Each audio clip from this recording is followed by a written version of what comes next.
Chapter 1. Those who seek bundles of cash into battle. The third Friday of January. A single station wagon was roaring through Academy City, which was created from the western portion of Tokyo. 3 boys were on board: Kamabara Toku, Hanzo, and Hamazura Shiage. They were all members of a delinquent group known as Skill Out. The one gripping the steering wheel, Hamazura, was clearly too young to have a driver's license. But there were 2 rules they were in violation of that made this seem irrelevant. First, that station wagon was stolen. Second, an ATM, they used the heavy machinery to pick it up, was stuck in the station wagon's back seat. The station wagon the boys were in flew down the road lined with wind turbines and below an airship floating in the blue sky. Oh, wow. One of these things has 20 million in it? Hanzo's eyes shined as he looked at the ATM with its cracked screen and crushed body. He spoke to Hamazura, who was sitting right in front of him in the driver's seat. We were right to scout you. We never would have been able to rip out and steal a device reinforced against earthquakes without someone who could operate construction equipment. Speaking of which, how did you gather money before? Steal something easy and get the fuck out of there. That's pretty lame. Well, dragging someone weak looking into a back alley and punching them a few times is faster, but, you see, Leader Kamaba won't let us lay a hand on fragile girls. But this way is pretty exciting, said Hamazura as he and Hanzo laughed unintelligently. Kamaba gave no reaction to having been brought up in the conversation. Hamazura checked in the rearview mirror and saw the large guy sitting heavily in the back seat like someone on the bench at Kashian. What's with Kamaba's son anyway? You saw that thing before, right? There was that bow gun guy who invaded that elementary school at the start of the 3rd term, and Leader Kamaba sent him flying 5 meters with just his fist. It may seem out of character, but when a little girl is fond of him he gets really shy. The shoulders of the gorilla-sized man who would silence a crying child twitched. Eh? Kamaba's son's looking at an online store on that PDA, right? He stopped and has been staring at an XL-sized Santa outfit and white beard set for almost 10 minutes now. His shoulders twitched even more. Yeah, I remember what she said, Leader. She asked if Santa Claus really existed, right? So is a delinquent Santa gonna be visiting her at the end of the year? As the 2 idiots laughed uproariously at that, Kamaba suddenly squeezed the PDA in his hands, as if he were wringing out a cloth. Leader Kamaba's shyness is making him go crazy. Kamaba wasn't operating the steering wheel, but the station wagon still slid to the side unnaturally. Hey Hamazura, is there a specific way to open up an ATM? Hanzo asked while they were still heading back to their hideout in the station wagon. Oh, I'll take it apart. It's got a capsule in the safe so it can't be opened improperly. The capsule? It's got fluorescent paint in it. If you open it in the wrong way, it makes all the bills unusable, so don't touch it until we're back to the hideout. But just as Hamazura finished giving his warning. Hamazura, what do you think this is? Hey, Kamaba's son, just 5 seconds ago, I told you not to wait, what? Hamazura looked toward the back seat via the rearview mirror and then stopped moving. Held in Kamabara Toku's thick fingers was a long, narrow stick similar to a USB drive. Hamazura's face paled and he whispered to Kamaba. It looks like ACT's transmitter. As soon as he did, a shrill siren rang out from behind them. The red lights made it unnecessary to check. It was a high-speed sports car driven by Anti-Skill, the keepers of the peace in the city. And in the middle of the road about 100 meters ahead was a large cylindrical special barricade robot with thick cushioning on the front. It looked like a large scroll stood up on one end, and it was unrolling, creating a cushioned wall that blocked the road. Just when it finished, 2 or 3 anti-skill cars drove up on the other side of the barricade and strengthened it. Hanzo held his head in his hands. Trouble up ahead and behind. Hey, Hamazura, what do we do? Well, Hamazura thought for a second. We break through. The station wagon roared with enormous speed toward the barricade, as if the accelerator were pressed down as far as it would go, and the anti-skill members waiting near the barricade hurriedly jumped out of the way. Just after an anti-skill woman jumped out of her car that was stopped on the road just in case, the station wagon broke through the barricade, taking everything out. 80% of Academy City's residents were students, so most of the crimes in the city were juvenile crimes. The barricade didn't have the strength of a concrete block where hitting led to an instant death. Also, the station wagon had aimed for the very front of the cars parked lengthwise, so it opened a space between 2 of the cars and broke through the barricade, spreading metal parts from bumpers everywhere. The car pursuing the station wagon from behind frantically slammed on its brakes before it hit the remains of the barricade. Before long, the station wagon took a sharp turn at an intersection and disappeared. Wow. The anti-skill woman, who had landed on the asphalt after jumping from her car that had formed part of the barricade, looked at the state of things and smiled in enjoyment. "I think I've found an idiot who promises to be a lot of fun." Hanzo turned his head around, looking at the scene disappearing behind them at high speed, and whistled. "Wow, I can't believe you broke through a barricade like that with force alone." "Well, you have to figure out what kind of wall it is. If it was the kind that will stop you even if it destroys the car, or that purposefully lets you through and punctures your tires, that method would have ended badly." With no expression on his face as usual, Kamaba opened the car window and threw the GPS transmitter out. "Maybe we should get a different car. We need to get farther away first. There's no sign of pursuit, but it's better to be Sue." Hamazura's words were cut off mid-sentence. A large specialized vehicle that looked like a tanker truck had driven out of a side street. It looked like a tanker truck, but it was an extremely tough-looking truck with a lot of what looked like angular armor on it. Before Hamazura could respond, the front of the truck hit the station wagon, as if it had grazed the back corner. The station wagon kept its speed but was forcefully rotated about 60 degrees. The guardrail that should have been directly to the side now looked right in front of them. Hamazura didn't even try to compensate by turning the steering wheel. He let the vehicle slide and managed to avoid ending up in a spin. The tires screeched and black lines were rubbed into the road surface. If he slammed on the brakes, he would actually lose control, so Hamazura stepped on the gas and stabilized the vehicle. "What the fuck was that?" Hamazura yelled, turning to look behind him. That was when his eyes turned to dots. He saw a tiny red light on top of the large specialized truck. "You idiot, don't tell me you're trying to pass that off as an anti-skill vehicle." Just when Hamazura yelled that, the truck took a sharp turn as if it was swinging the tanker portion on the back straight towards the station wagon. Hanzo's expression changed. "Oh, fuck, they're really trying to kill us."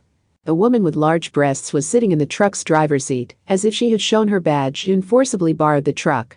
She had a voice amplification device like a megaphone in one hand. This is Yamakawa Iho of Anti-Skill Brand 73. With charges of theft, property damage, attempted murder, and interference with a public servant's duties, I'm taking you pieces of shits down to hell. TCH Miss Tits there must have a grudge to put interference with a public servant's duties at the list's climax. Just when Hanzo had yelled that and taken out a handgun, the truck approached with tremendous horsepower, as if it were responding. Yamakawa Iho operated the truck's hula hoop-sized steering wheel and tried to overtake the station wagon. The boy with a bandana tried to lean out the window with his handgun, but Yamakawa turned the steering wheel, swinging the back of the tanker portion of the truck and striking the side of the station wagon. She heard an enjoyable crash. The station wagon was pinned between the truck and the guardrail and forced to move forward, but the guardrail must not have been able to withstand the impact because the metal sheet tore off. The station wagon had lost all control, and it slammed into an uninhabited warehouse along with the truck. After destroying the thick metal wall and scattering a mountain of cardboard boxes in the warehouse, the station wagon and the truck's trajectory separated. The station wagon headed further into the cardboard box mountain range, and the truck struck the inner wall of the warehouse. The airbag in the steering wheel activated and struck Yamakawa in the face. "You damn kids. Now I'm going to chase you down to the ends of the earth." She decided to try backing out of the wall, so she moved the shift lever and stepped on the gas, but the truck wouldn't move back at all. When she realized that either the frame was crushed or it was caught on something, she saw 2 or 3 boys with guns. "Oh, crap," muttered Yamakawa. She opened the driver's side door and jumped out. A second later, a number of bullets flew in from the passenger side. 3-shot burst? Yamakawa frowned while hiding behind the tanker portion of the truck. 3-shot burst meant that 3 shots would automatically be fired every time the trigger was pulled. It did increase the firepower, but... "Oh, Hanzo, you idiot. Why did you make that huge magnum 3-shot burst? And you can't even change the mode. Eh? But isn't it powerful and cool to fire a bunch of bullets at once? You even adjusted the length of the magazine for that? Okay, they're all idiots, so I should be able to pull this off." At any rate, the boy was losing to the recoil of the 3-shot burst modified handgun, so he couldn't aim it properly. Yamakawa secretly believed she could win this, but then she noticed the soccer ball-sized objects rolling from the truck and around her feet. "Jeh." This time, she ran at full speed.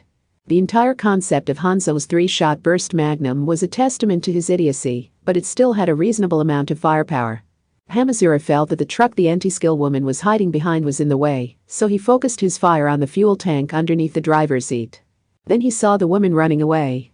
She must have been worried that the fuel tank was going to explode. "Okay, we drove her out. I almost want to capture that woman and her huge tits and show her what's what. No sexual crimes. I know, Kamaba-san, I know. Anyway, the ATM. It'll be a pain if she calls in backup and we're surrounded. I wonder if the station wagon'll still run. As Hamazura started to walk back towards the station wagon that had struck the mountain of cardboard boxes, something hit his toes. When he looked down, he saw a soccer ball-sized sphere on the ground. Hamazura's face stiffened, Hanzo went pale, and Kamaba remained as expressionless as ever. Hey Hamazura. Is that? Yeah. It was the large kind of firework normally only seen at a fireworks show. Looking back at the large specialized truck, they saw the words Fukuoka Fireworks Manufacturing on the side. And they saw similar ball-shaped silhouettes spread around the warehouse. That was when they saw something flash. It was some kind of electric cord that had been torn off near the fuel tank under the driver's seat by the 3-shot burst Magnum. The bluish-white light that was emitted headed for the gasoline that had spilled to the ground. The three idiots' yells were drowned out by large flowers flying up into the winter sky. In the end, Hamazura, Hanzo, and Kamaba had been blown into the sky like in the explosive ending of a comical story, and Yamakawa had come back to arrest them and throw them in jail. There were a few other ill-bred-looking delinquent boys in the room, but they must have sensed something about the three who were covered in soot and beaten up, because none of them were looking those three in the eye. Hamazura grabbed the bars of the cell with both hands and limply hung his head. I agree that stealing an ATM isn't a good thing to do, but isn't the worst one that woman with the huge tits? Because of her all of the cash in the ATM was burned up. She makes it so things would be more peaceful if she just let the criminal go. What a horrible anti-skill. You do see idiots like that in police dramas. I suppose I really hate large breasts. Ah, fuck hey, Kamaba-san, she doesn't count as a fragile girl. Right when I get out of here, I'm gonna show her what's what. I'll grab him like this and stick it between them. Unusually, Kamaba was complaining alongside Hamazura, but Hanzo hadn't said anything for a bit. Maybe the shock of having the fireworks blow up in his face had been too much for him, because he was sitting on the floor in a corner of the cell with his arms around his knees and not moving. Finally he worked up his resolve and opened his heavy mouth. Sorry Hamazura. And Leader Kamaba, too. I'm really sorry. Huh? What's with you? The other two looked at him, and Hanzo turned his face to the side, as if he couldn't bear having them look directly at him. Then he quickly spoke. I think I'm in love. What? Chapter 2. A warrior and dancer from Norse mythology. The first Friday of February. There was a certain small jeans shop in London. No. I have nothing to sell to you. Why not? Kanzaki Kaori slammed both of her hands on the small counter. I have the money right here. I brought enough money to pay your exorbitant price that ignores the market price for vintage jeans, and enough for a tip, so why won't you sell them to me? Because look at you. The shop owner pointed towards Kanzaki's thigh. The jeans she was wearing had one leg cut off all the way up to the top of her thigh. This brought out an asymmetric beauty and just straight up sexiness, but I'm not going to let you cut up the vintage jeans I traveled all over the world to get. Here, I'll explain it for you, since you don't seem to understand their value. These jeans are full of all sorts of creativity for the sake of the men who worked in the mines during the gold rush. I know that. And like I said, I'll make sure to make a bag out of the pieces I cut off. Mo. The shop owner tore at his head with both hands and yelled like an enraged bull. Anyway, I won't sell anything to you and I won't work with you either. If you don't like it, go crying to the god of jeans and premium items and apologize. I see. And I haven't even explained what the job entails yet. If you really won't help, methods too bad. Kanzaki's shoulders drooped. I suppose I'll have to do something about the rumored jean slasher myself. Mention that kind of thing sooner.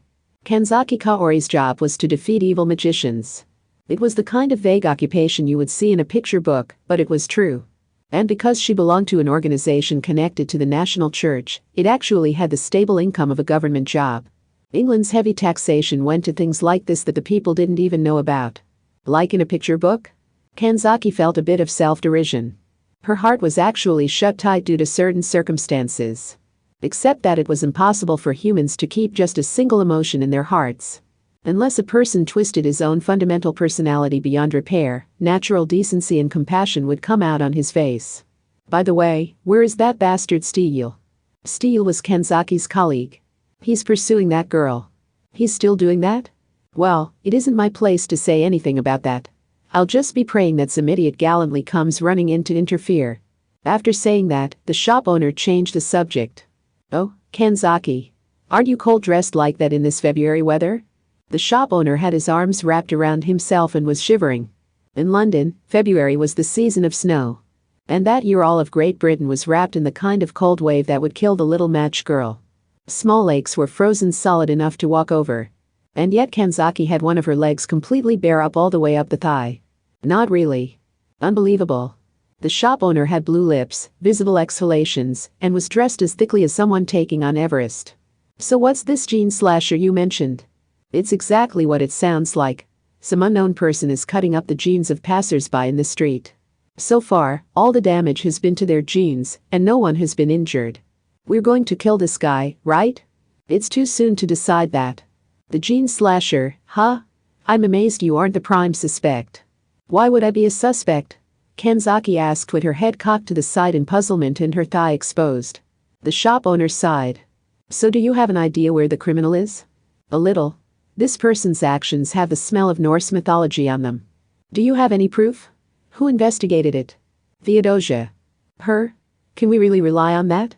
Ah. An old bearded man collapsed to the floor in front of the shop owner and Kanzaki. Both legs and part of the crotch of his jeans had been completely cut off, making them more like briefs than even cut jeans. The shop owner instinctually covered his face with his hands. How horrid. This proud English gentleman has had all his pride taken from him, so he doesn't even have the willpower to fix his beard. Yes, if you're going to cut them, it has to be done more elegantly. I'm really not going to sell anything to you. Then Kanzaki heard what sounded like metal plates rubbing together. It sounded just like a pair of scissors. Kanzaki immediately spun around and swung the scabbard of her long sword at about the same time as someone carrying a blade approached at high speed. The two figures crossed. A meaningless dappa. Sound effects split the air, but Kanzaki's jeans did not become denim briefs. Who are you? Kanzaki yelled while glaring at her opponent. The identity of the attacker, who must be the jean slasher, was a woman about Kanzaki's age. She was a beautiful woman with hair that was more silver than it was gold. She was wearing a special breastplate made of an arrangement of various pieces of steel over a piece of cloth, similarly made waist armor, long gloves on both hands that reached her elbows and were decorated with a cow print for some reason, and long boots that reached her thighs and were decorated in the same way as the gloves. Kanzaki Kaori's eyes turned to dots. The jeans shop owner was in complete shock. He spoke as his body shook. That's the legendary bikini armor. Kanzaki Kaori was a bit flustered with that ridiculous outfit in front of her. Where do I even start? Well, I don't think you're wearing enough of a top, so do something about that. The mysterious exhibitionist swelled up her ridiculously large chest and spoke. You're not wearing enough of a top either. Even I'm impressed with that sexiness. Wait, Kanzaki, it's too soon to draw your sword, and let me say that objectively you're dressed much too sexily as well. Why are you holding me back and agreeing with her? Did you forget that I have to fight that exhibitionist jean slasher? No, we might still be able to settle this peacefully. We have to bear with it for now. Really, to be honest, I'm about halfway to giving up. Shouldn't I hurry up and take out that pervert? Just bear with it a little longer, although it's true that as a clothing professional, I can tell you that outfit is ridiculous. That cow print is meaningless. It's just there to accentuate the idea of breasts, and that's caused my gaze to become fixed on them this whole time. That's just because you like them. The shop owner flew 5 meters through the air like in a Hong Kong movie after being hit by Kanzaki's fist. Seeing that, the bikini woman giggled. It was a quiet, charming laugh that was the complete opposite of her outfit. That man can't be blamed for being aroused. After all, that's the whole reason that a Valkyrie, exist. A Valkyrie? In Norse mythology, a Valkyrie was a celestial maiden or a term for a human warrior girl. They were said to have the duty of sending the souls of warriors to Odin's Valhalla in preparation for the coming final battle of Ragnarok. But there were sects that believed that they were not originally angels or spirits or anything else not originally human. Apparently, human girls could become Valkyries by wishing for the battle more than anything and being given power by Odin. Basically, courageous girls could become deified by heading down a special path. Humans could become Valkyries. As such, it wasn't surprising for someone in the magical business to run across a sect that was trying to artificially do so. Magic was like an artificial diamond. It was purposefully causing the miraculous phenomena that occurred by accident. So it wasn't necessarily wrong to want to create an easy and simple recipe for becoming a Valkyrie. Why is a Valkyrie apprentice doing something like this? If you're looking for a macho soul, you aren't going to find one here. Tisk tisk tisk. Transporting the souls of warriors isn't the only duty a Valkyrie has. It's much more important that she serves the warriors in Valhalla, drink and charm him with her dancing, and have that soul trained for the sake of Valhalla. My goal is to use my charm to increase my inner jar and amass as much power as a magic cabal all on my own. In other words, said the warrior girl as she swelled up her chest even further, this is my answer to what a Valkyrie should be. Sometimes I fight, sometimes I dance, and I contain both courage and beauty. I am the dancer and the sexy armor. So she's not just idiotically dressed? She's an idiot, too. For an instant, just an instant, Kanzaki Kaori felt like completely giving up, but she shook her head and managed to pull herself together. Kanzaki's magic name was SALVARE000. She couldn't give up here. But she couldn't deny that she was distracted. Okay. I lost heart there for a second, so let's talk this over and fight. Haha, we have both thrown away our humanity to wear these embarrassing outfits. A Valkyrie like me cannot be stopped by a magician like you. So you still have a sense of shame? Good, you can still be saved. Kanzaki was oddly overcome with emotion, but the sexy Valkyrie's attack was relatively fast and strong for someone who was merely calling herself a Valkyrie. And as their blades clashed, the Valkyrie spoke. This is the true value of being a warrior girl. This is 9 support. After she called out in a loud voice, the shadow at her feet suddenly split into 9 parts. Kanzaki cautiously observed the mysterious shadow that became much like a magic circle. However, nothing really happened with the 9 shadows. Valkyrie spun around in the center, and the shadows disappeared. Then Kanzaki heard something while sitting there confused. Mew? Came the sudden scream of the jeans shop owner. What happened? Kanzaki said as she turned to look. The shop owner, who had been collapsed on the floor up until then, was standing up in an odd angular way. No. Actually, 9 girls were grabbing his hands, his legs, his waist, and his neck, forcing him to move. He. When magically calling in warriors, a Valkyrie can pull off 9 at once. My spell uses 9 girls to control a man as my pawn. And what about his will? The spell is easier to use on someone who is thinking, what incomparable ultimate feminine beauty. You are simply too beautiful. I want to just throw all other women out of my life and serve you. In fact, your beauty is so great that things like God seem insignificant in comparison. Kanzaki Kaori interpreted that to mean that she wore that sexy bikini in order to bring out sexual desire in men, so she could control them. Kanzaki looked coldly at the shop owner. He averted his gaze awkwardly and just said sorry. Kanzaki simply nodded. I'll chop off your head. Wait, Kanzaki, my sense of justice is in conflict inside my mind right now. I'll break free of this cowardly magic with love and courage, so just watch my manly way of living. Valkyrie then bent over, put her palms on her lap, and used her upper arms to squeeze together her breasts, while she closed one eye in a wink.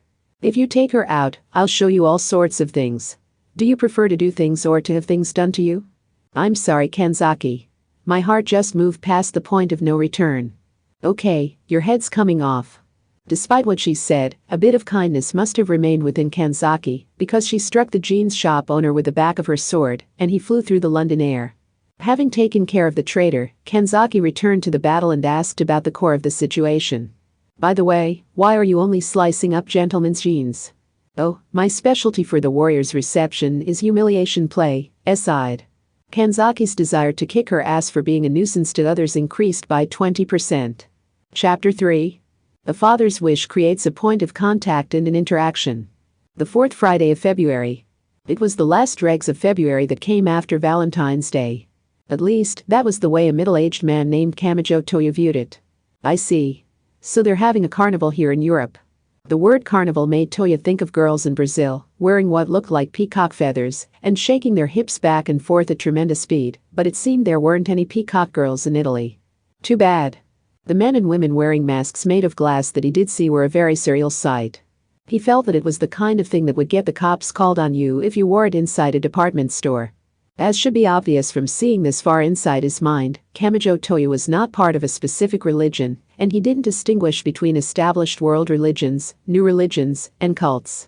As such, the stereotypical Japanese man tilted his head to the side, quizzically wondering what kind of festival this carnival was.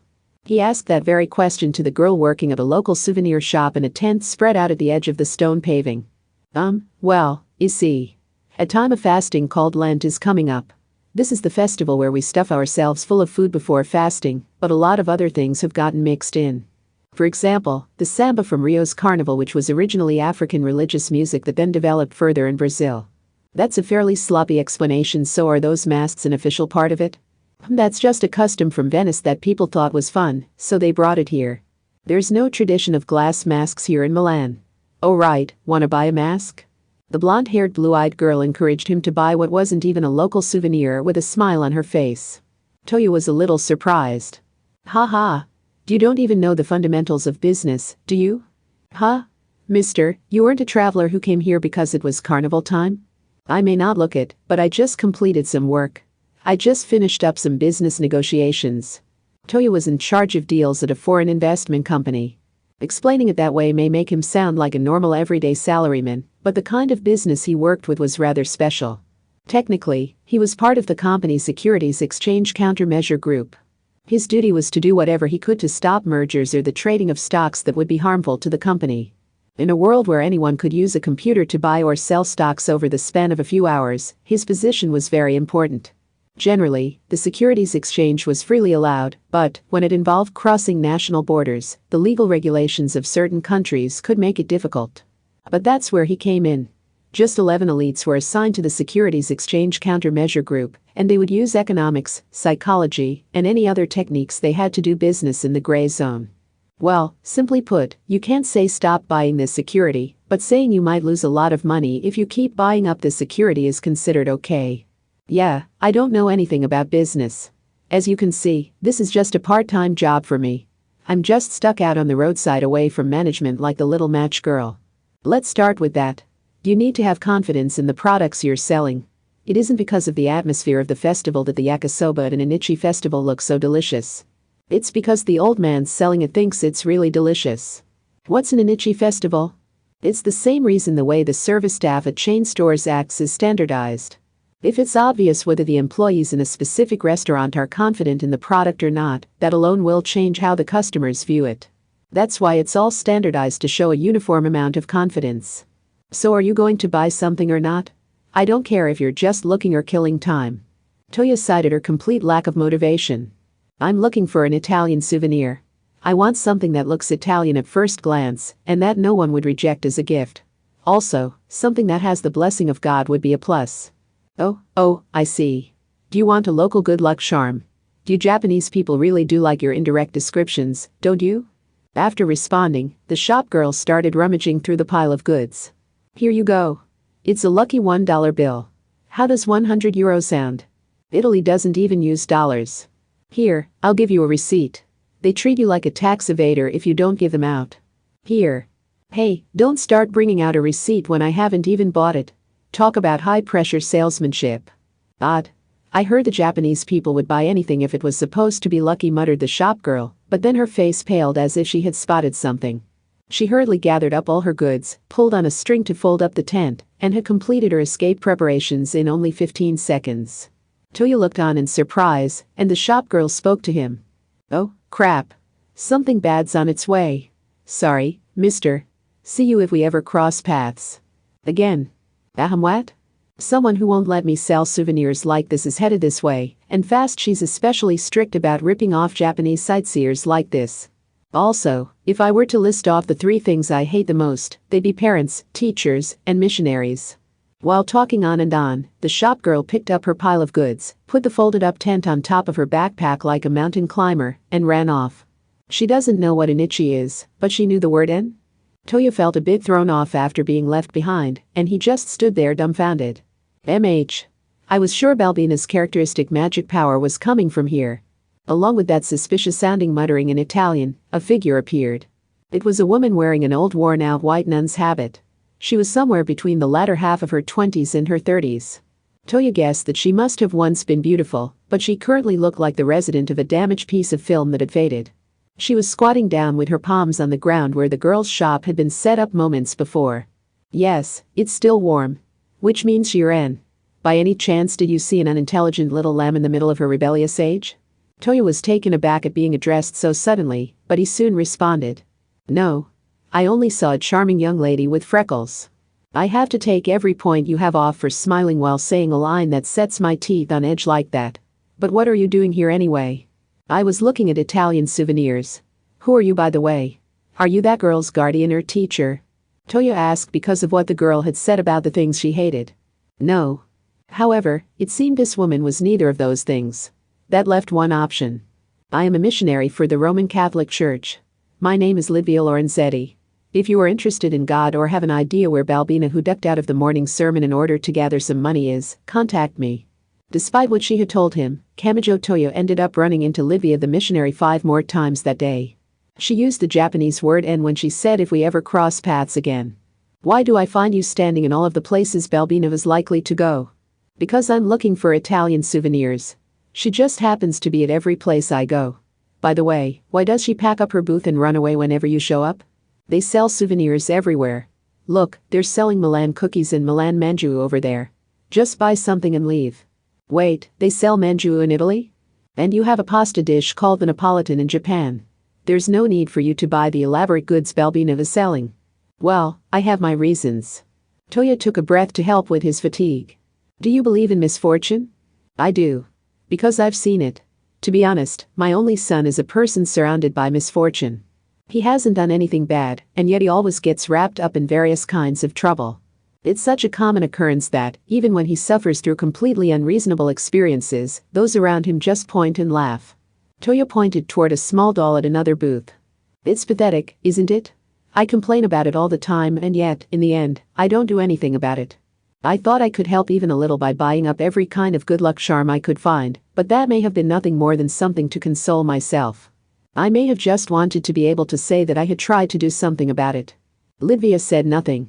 Toya could not remain silent, even though he thought he was probably being a bother making her listen to his grumblings. "The truth is, I want to rid him of the problems surrounding him with my own hands. I am his father after all. But what am I supposed to do about something invisible like misfortune? I truly am pathetic. I'm an idiot for clinging to this kind of thing." "Hey." Toya suddenly realized Livia was staring down at the ground. He tilted his head to the side in puzzlement. "Hey. How lovely. It's such a wonderful difficulty. It's thrust before you and you feel like you can't do anything about it no matter what. It's all just so. You Toya gulped. Livia was smiling. However, this was not the kind of smile that was meant to give relief to others. It was a smile for herself alone that looked like drool would come pouring out if she wasn't careful. Wonderful, such wonderful impossibility. Such wonderful irrationality. The more difficult the difficulty, the more I want to solve it. Hey. So you want to get rid of the misfortune surrounding your son? That speeds things up. Balbina. Magical plant. Master Balbina." As she yelled, Livia ran down a small alley at Mach speed and came back a few dozen seconds later, dragging the shopgirl by the nape of the neck. The shopgirl, Balbina, was pouting as she was dragged. Ow, come on. What's wrong with having a little part-time job? This is no time for that. We have a situation here. Livia explained the situation. You idiot, if you're trying to save someone, you need to say so sooner." Toya couldn't keep up with the high intensity of the two Italians. Leaving the middle-aged man behind, Livia and Balbina raised their voltage even further. Toya had no idea what was going on as Balbina pulled some strange dolls and dried plants from her bag. Then she started writing on one side of a small notebook. "Well, I'll gather up all the ones that don't need a chant or a ceremony and have an effect just sitting there. If you make sure to follow the warnings on storing them I'm writing for you, it should all work out. It would be bad if he was caught by an anti-magician organization where he lives. Are you concealing them?" "Don't worry. That's no problem, they're all below the level of a spiritual item, and none of them are only used for magical things, so they aren't enough to draw suspicion. They should be able to be passed off as odd souvenirs. They're gray so close to white that it would be hard for even professional magicians to tell the difference." They pushed the items on Toya with their seal of approval, and finally Livia practically forced a Bible into his pocket. "If the just isn't enough, go see a church in your area. We build them in order to protect the lambs who are suffering from meaningless tragedy." Ha. "I suppose so," Toya said while laughing a little. "To be honest, I wouldn't say I believe in God, but if people as kind as you believe in him, perhaps I could, too." In the same city, Oriana Thompson, the large-breasted female courier who often worked with Livia, was using her seductive tongue to do battle with some gelato. Suddenly, Livia came running towards Oriana at tremendous speed and tackled her. "Oriana, aha." Gee. Oriana was fairly fit, but her body doubled over from the blow, and the gelato was knocked to the ground. Completely unaware of the courier's trembling, Livia put her hands to her cheeks and wiggled her hips back and forth quickly. Today is such a wonderful day, I may have been mistaken about the Japanese." I had thought they were the enemies of society for having something so uncivilized as Academy City, so I never would have thought there was a father there who cared so much for his child.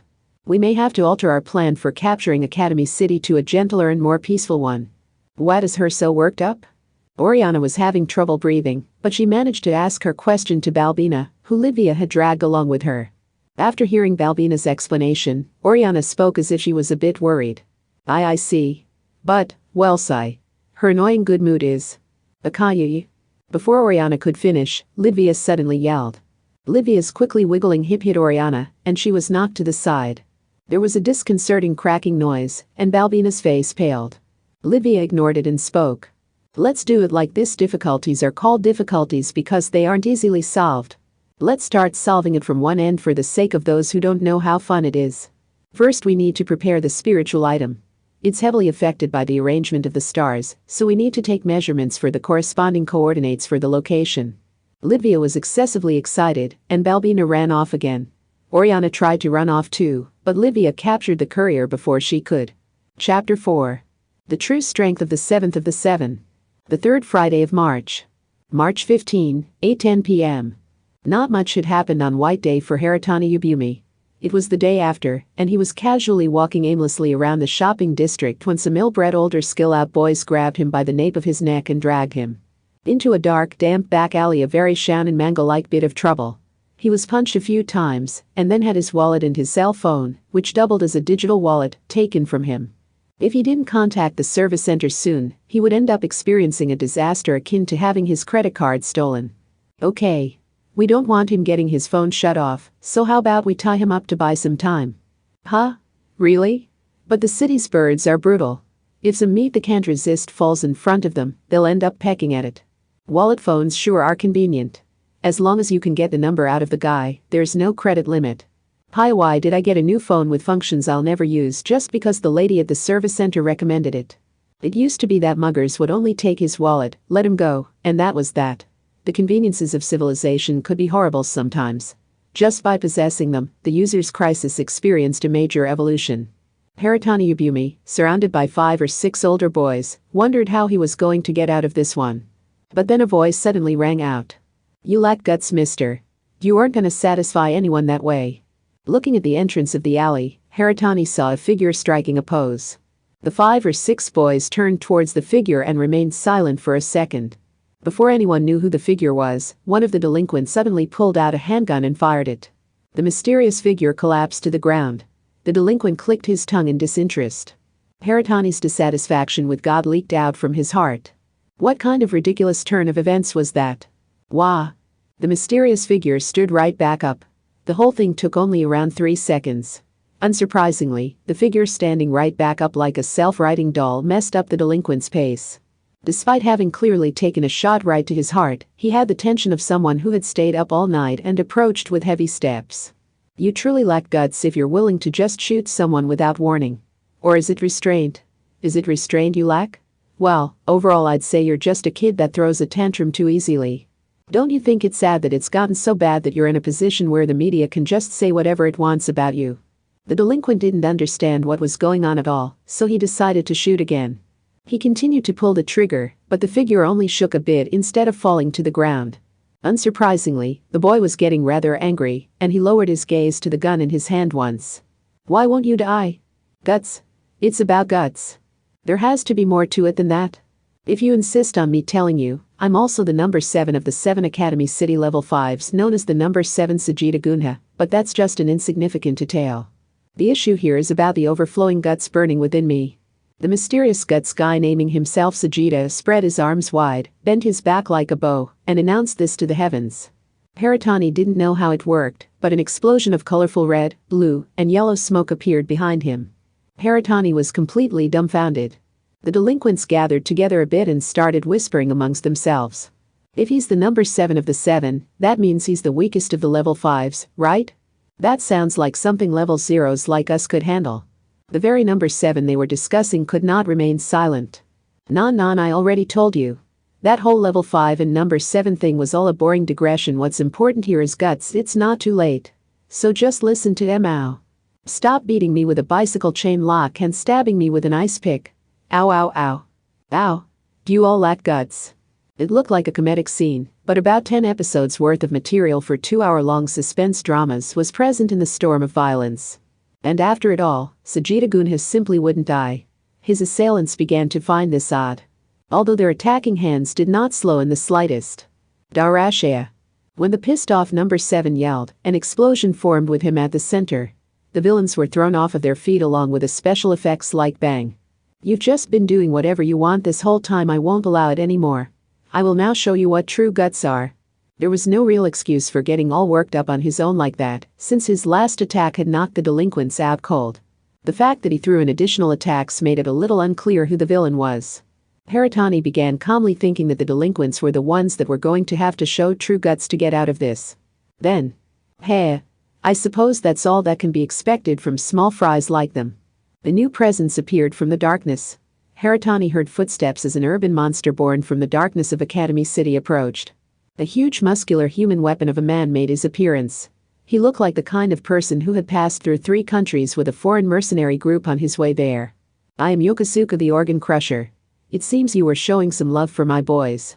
Lower middle class Haratani Yubumi thought that this man should be off plotting some master plan to overthrow the foundations of the world, somewhere away from him, instead of mugging people in back alleys, but the voice of Haratani's heart did not reach that muscular final boss. However, you've stuck your nose where it doesn't belong. There is no repentance here. Now that you have stood before an anti-Esper battle expert like me, Yokosuka-sama the Organ Crusher, you. Sorry, I farted. Wait, ag. Stay quiet and listen to what people are saying. Fuck, where was I? Oh, right. Ahem. Now that you have stood before an anti-Esper battle expert like me, Yokosuka-sama the Amazing Pewinch. I said listen to what people BGRH? Yokosuka's son the organic something or other was trying to say something, but he suddenly rotated at high speed like a bamboo copter. There had been more than 10 meters between number 7 and Mr. Organic, but some kind of odd shockwave or psychokinesis had gotten a clean hit on him. Wait, cough, what was that? Ha ha hun. That was the true worth of Academy City's number 7. I create an unstable wall of psychokinesis in front of me and destroy it with a stimulus provided by my own fist. That causes it to send an explosive after effect a long distance. It's my special move, and I call it attack crash. He revealed this new fact with an explosion. But Haratani spoke up calmly. No, that's impossible. I don't think just applying a stimulus to a field of psychokinetic power would have that kind of reaction. My chosen field of study in the Esper development curriculum is about that kind of thing, so I know a lot about it. The attacker and the attacked both held an awkward silence. Sajita-gun lowered his gaze to his clenched fist briefly. Then what did I do and how did I do it? You what the hell? What kind of half-assed way is that to treat your special move? Think about how the people who were taken out by it feel. Amazing Pewinch. That's exactly the same as the first TBRRHHFDE. Yokosuka's son the organic whatever flew into the air spinning around. Haratani's shoulders drooped. He had been saved, but he wasn't happy about it at all. It seemed Mr. Organic would rather die than lose to someone who would look more at home at a festival, but the physical damage he had taken was real. He tried to stand up, but his legs were shaking uncontrollably. I would expect no less of the number 7. Mr. Organic didn't have the strength left to run away, much less fight. He must have known how this was going to end, because he looked up at Sajita's face and spoke. Just grant me one thing. A genuine smile one wouldn't expect to see on a villain appeared on his face. At least finish this with some extraordinary attack, not something as boring sounding as amazing punch. Give me a genuine attack that almost sounds worth losing to. Hearing that, number 7 quietly nodded. He slowly clenched his fist, and amazing Pewinch. I said not the Oberste. Chapter 5. What is it that the world lacks? The first Friday of April. Brazil. Following China and India, it was the next country expected to have considerable economic growth, but that blessing was not yet shining upon all of the country. Even in the large city of Rio de Janeiro, the boundary between the poor and the wealthy was evident. This made it seem like there was an invisible line dividing people's lives. In that large Brazilian city, an Asian man was standing in an area that was dyed deeply in the color of shadows. He looked to be between his mid to late 30s, was of a reasonable height, and had a well-featured face. His appearance would have made him stand out in the country of his birth, but here he actually blended in. However, he wasn't exactly the kind of person you would feel the urge to approach. He looked like he had plenty of money, but looked nothing like a sightseer who didn't know what he was doing. He was the kind of good-looking man who looked at home in the back alleys. No one knew what kind of trouble they would get caught up in if they approached him. "Oh, miss. You've got something nice there," said the man, addressing the darkness.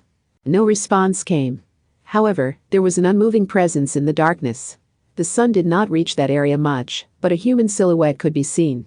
A girl with a Latin face and light brown skin was standing there. The girl seemed fairly tense and she stared at the man. "What do you want? Are you going to go so far as to steal a kid's money? You have a gun in that handbag, don't you?" The man pointed and the girl gave a start. It was less that she moved and more that she tensed up further.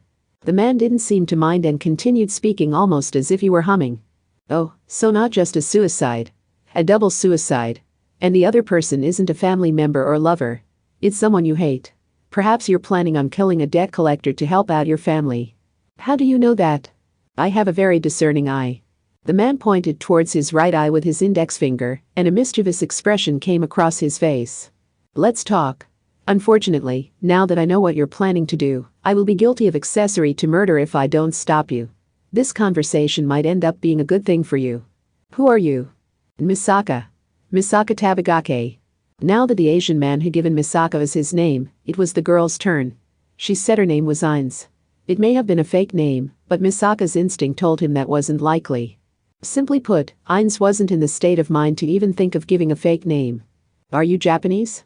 What's your job? And do you have money?" "My job as well, I guess you could say I'm a consultant. I have no money. My job is to create money, not to save it up in the bank. I do receive rewards, but I leave the financial management to my wife. I have so little money to actually use that I'm seriously considering putting an end to my drinking habit." "You're useless." "Oh, so 2 little words and you're done with me? It's too soon to give up. Your conversation with me could give you a hint towards a way out of the situation you're stuck in. I know quite a few people who have broken out of problems in their lives like that. My job is to point out what the world lacks." "What are you talking about?" "Simply put, I present possibilities for new businesses. If you manage to pull off the idea I present, you'll be the president of a company and rolling in a bed of money." "Ridiculous," interrupted Ines.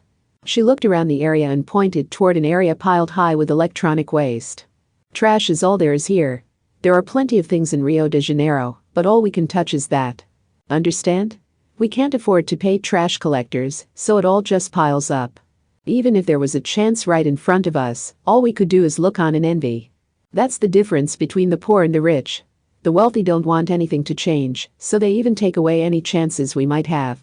"Ah, an excuse. Excuses feel good, don't they?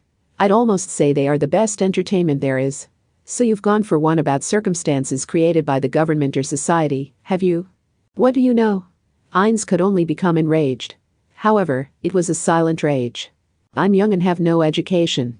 All I can do is clean car windows or something like that. How am I supposed to live off of small change like that? I can't even pay off the interest from the debts with that. It would be gone once I tip the men who came to collect the debt." "That isn't what I mean," Misaka readily replied to her expression of resignation.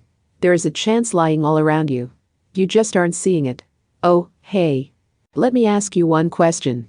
You don't think I'm some saint overflowing with a virtuous volunteer spirit, do you? I have my own objective here, so don't worry.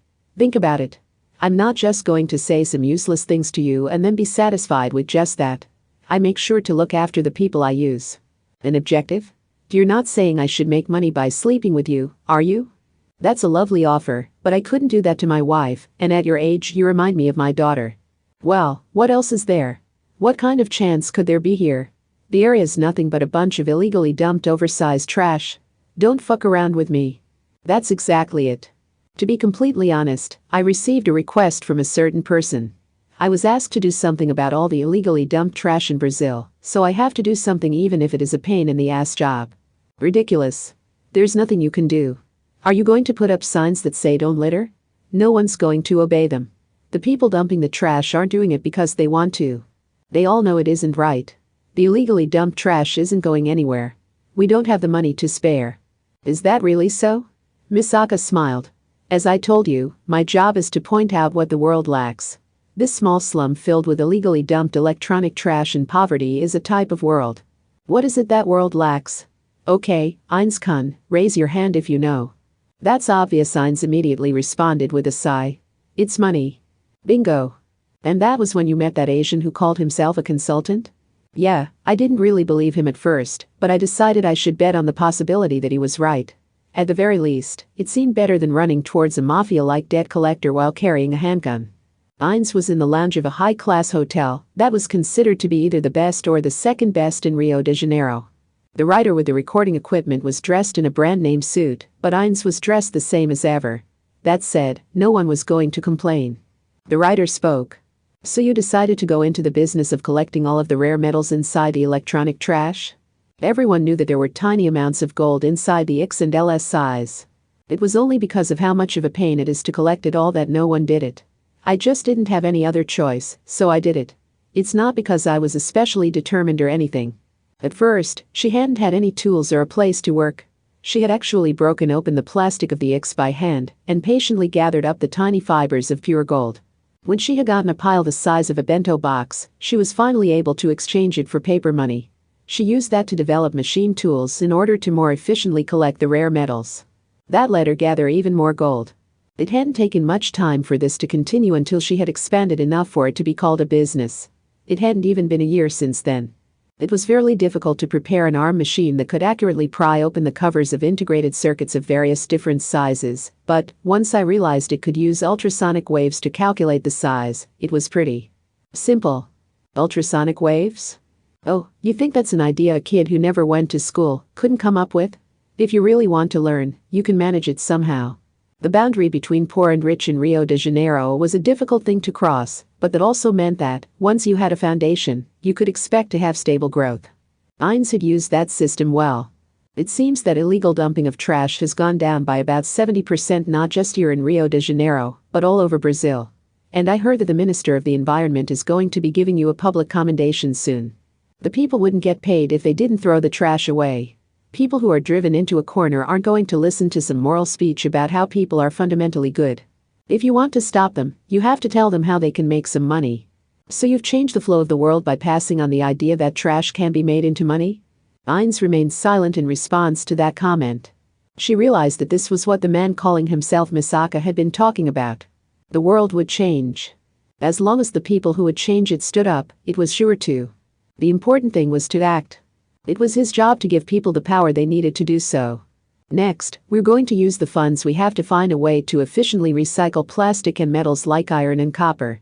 If we succeed in that, almost 100% of the electronic trash can be turned into usable resources. Oh, I look forward to that.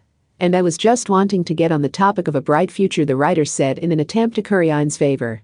Ainz ignored her and suddenly recalled Misaka Tabagake's words. What is it that world lacks? Most likely, he was battling the world even now. He had said that was his job after all. Chapter 6. Getting to the heart of the discussion at the beauty salon. The fourth Friday of April. The chime linked to the automatic door sounded. Oh, a customer. Just put down that handheld game if you don't want me to give you some trauma to associate with the term customer service, said the young lady with brown twin tails.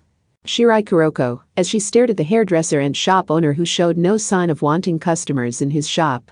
A few young male staff members immediately came from the back of the shop and started bowing an apology to Shirai. She couldn't believe that it was only the workers who had only been there 3 months that were worried about the store, but she had to admit that the owner was skilled.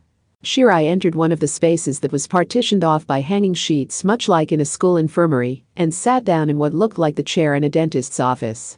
The unmotivated shop owner circled behind Shirai and removed the ribbons from her hair with his fingers that were much smoother than one would expect for a man. The owner, Sakashima Michibata, stroked at his goatee with one hand and spoke. I've gotten pretty hooked on using the irons lately, and I want to try out the Ultra 14. Drill one, so how about it? Want to try out a croissant? You can be pretty domineering. Shirai-chan, so I think high-class ringlet curls would look good on you. My hair is naturally curly, so cut the crap and give me a straight perm, in order to get it under control. So an afro? I said a straight perm, Shirai yelled, eyes bulging when Sakashima started putting a hemispherical bowl-shaped device over her head. Fine, fine. You're no fun at all now then, to get your ends under control. He pulled out a thin pair of scissors. You really must have it tough, Shirai-chan. With what? At a prestigious esper development school like Tokuwadai, you have to get a teacher's permission for the shop you choose to get your haircut at, right? Although, since the school chose me as a designated shop, I get a lot of easy money out of it. It must feel pretty constrained having all those rules. Well, complaining about it won't get you anywhere. You can get a basic genetic sample from hair and blood, and they don't want someone secretly collecting it and mapping someone's DNA.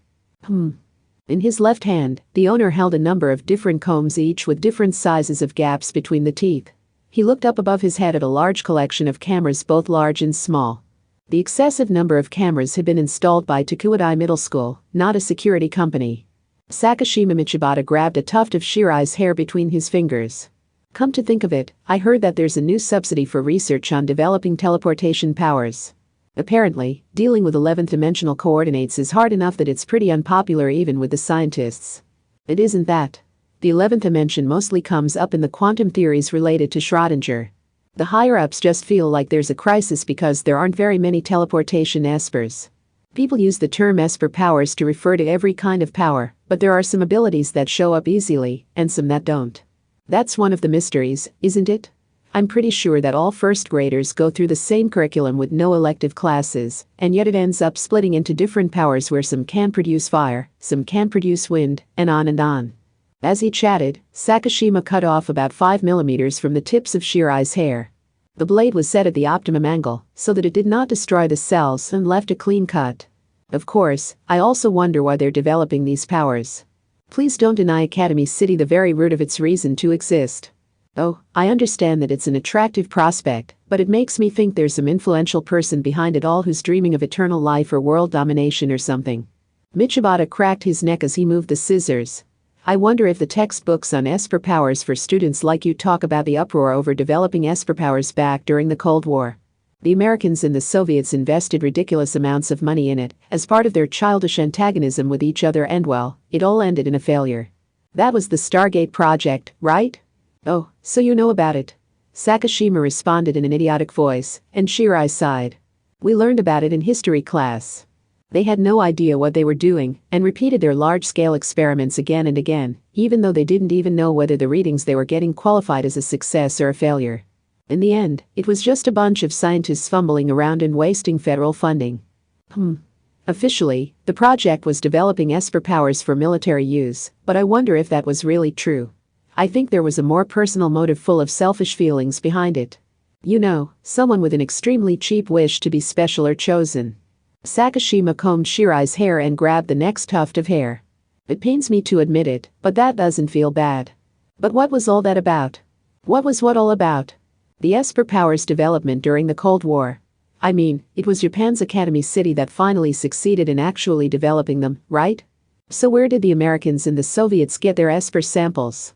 Well, they wouldn't get any funding if they had a 0% success rate, so maybe they were bluffing, responded Shirai.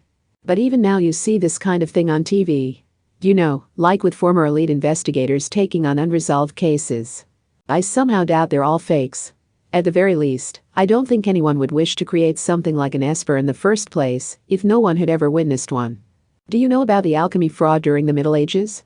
The royalty and nobility all believed in alchemy because they thought they had witnessed it with their own eyes.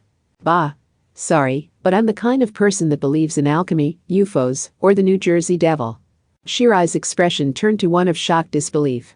It was the kind of expression she would have had if she had been told that a chain restaurant's hamburgers were made of earthworm meat. Then what are you saying? That some information on Academy City technology was leaked to the Americans and the Soviets during the Cold War? At the time, it would have been the Soviets. Ah, but that's impossible. The scientific technology inside and outside Academy City is off by 20 or 30 years. Even if all of the information got out, it wouldn't have helped them much because they wouldn't have had the technology to break the advanced encryption. That would have been a difficult path to take. An outside supercomputer from back then wouldn't have been powerful enough to run that handheld game I was playing. Sakashima laughed. They wouldn't have been able to read anything off of an Academy City disk, much less crack the encryption. Then what are you saying? Oh, Shirai-chan, have you never heard of gemstones? Oh, dear. Have I upset you? Well, yes. Day in and day out, my power is studied by having stimuli applied to my brain through electrodes, drugs, and even hypnotic suggestion, so I'd rather you didn't bring that up. I just see it as the difference between an artificial diamond and a natural one, said Sakashima, as he moved the scissors to her bangs. If a certain phenomenon has been caused artificially, then, as long as the same circumstances as in the experiment are recreated in the natural world, due to some factor or another, the same phenomenon will occur with no help from humans. If you don't like the diamond example, how about a stun gun versus a bolt of lightning? It's just a hypothesis, responded Shirai in a bored-sounding voice. I've never seen anything like that, and, if it actually exists, the sample size would be extremely small. It would be regarded as an error in the data and wouldn't even show up in the total results. Sakashima narrowed his eyes in a pleasant smile. He suddenly stopped moving the scissors and spoke to Shirai as if he was challenging her. Do you think that lightning strikes rather frequently? Yes, although it is extremely rare for it to strike a specific person. Chapter 7. Someone behind the scenes is unprepared and has to clean up. The second Friday of May. He had dropped in for a visit at the city of Milan and utterly destroyed a human trafficking organization. Yes, I get that much. The tall woman standing in the open front door, Sylvia, stared at the man, Olaris, with suspicious eyes. Or more accurately, she was staring at the area behind him. What is that behind you? Oh, well, you know. I was intending to go destroy their headquarters and then call it a day, but these kids just kept coming out. If I just left them, it was possible they could get captured by someone else, so what else are you saying I should have done? So you brought them with you? So you brought back almost 100 kids like you're the Pied Piper of Hamelin? Olaris had no answer to Sylvia's question and remained silent for a bit. Sylvia sighed and closed the front door. No, wait, I have the best possible answer for you. I'm not saying we have to turn our apartment into a boarding school, it just has to be until they can find foster parents. Throw them out. That's too cruel, there's no way I can do that, you heartless woman. Are you someone's animal-hating mother? Reaching out a hand when someone is in need is the basic law of the world. You damn dust-covered ruin, now believe that was really how the world worked, things wouldn't be so hard. Sylvia quickly swung the door open again, hitting Olaris, who flew through the air like in a Hong Kong movie. Sylvia stood angrily in the doorway with her hands on her hips. You can say all the self-important things you want, but how do you think we're going to feed all of them? You're always making these promises you can't keep. Come here a second, I think I'll tie you up with rope and make you straddle the doghouse. Since you don't seem to know what it means to anger Dame Sylvia, I need to carve it into your body. Hiju, is this a wooden horse that can easily be made in the house? And like that, Olaris was being split down the groin in the yard in front of the apartment. Sylvia didn't seem to be able to just leave the almost 100 children out there, so she invited them inside the apartment building. Once Sylvia and the large group of children had disappeared into the building, one small child approached Olaris, who was still on top of the doghouse near the entrance. I want to repay you for what you did for me, said the little girl. Hey. I didn't save all of you because I wanted anything in return. The girl stared at Olaris as he straddled the doghouse. Is everything fine now? No, it isn't, responded Olaris plainly. In the end, it was all meaningless. I am glad you adore me, but I didn't really do anything. Chaining those human traffickers up and making them do manual labor is no different than what they did. That isn't what I want. But I still want to repay you. If you truly think that, then bring your self-happiness with your own power. The doghouse dug into Olaris's crotch, but his expression was a very serious one. I saved you even though it meant I had to face Sylvia's wrath, so of course I want you to be happy. In fact, it doesn't make sense for me to wish for anything else. Even so, she wanted to repay him for his kindness. She just didn't feel right being in someone's debt like that. In order to find out what she could do to make Olaris happy, she first needed to know more about him. The girl next went to Sylvia. Sylvia was bowing an apology to the apartment's landlord and wondering how she was going to cook enough food for 100 people and whether there were enough blankets and space for them to sleep in. She responded to the girl's question. He is the man who should have been a magic god. I'm not talking about the god of the demon world too. I'm talking about the person who completely masters magic and steps foot into the domain of a god. That's what I mean by a magic god. Sylvia spoke slowly.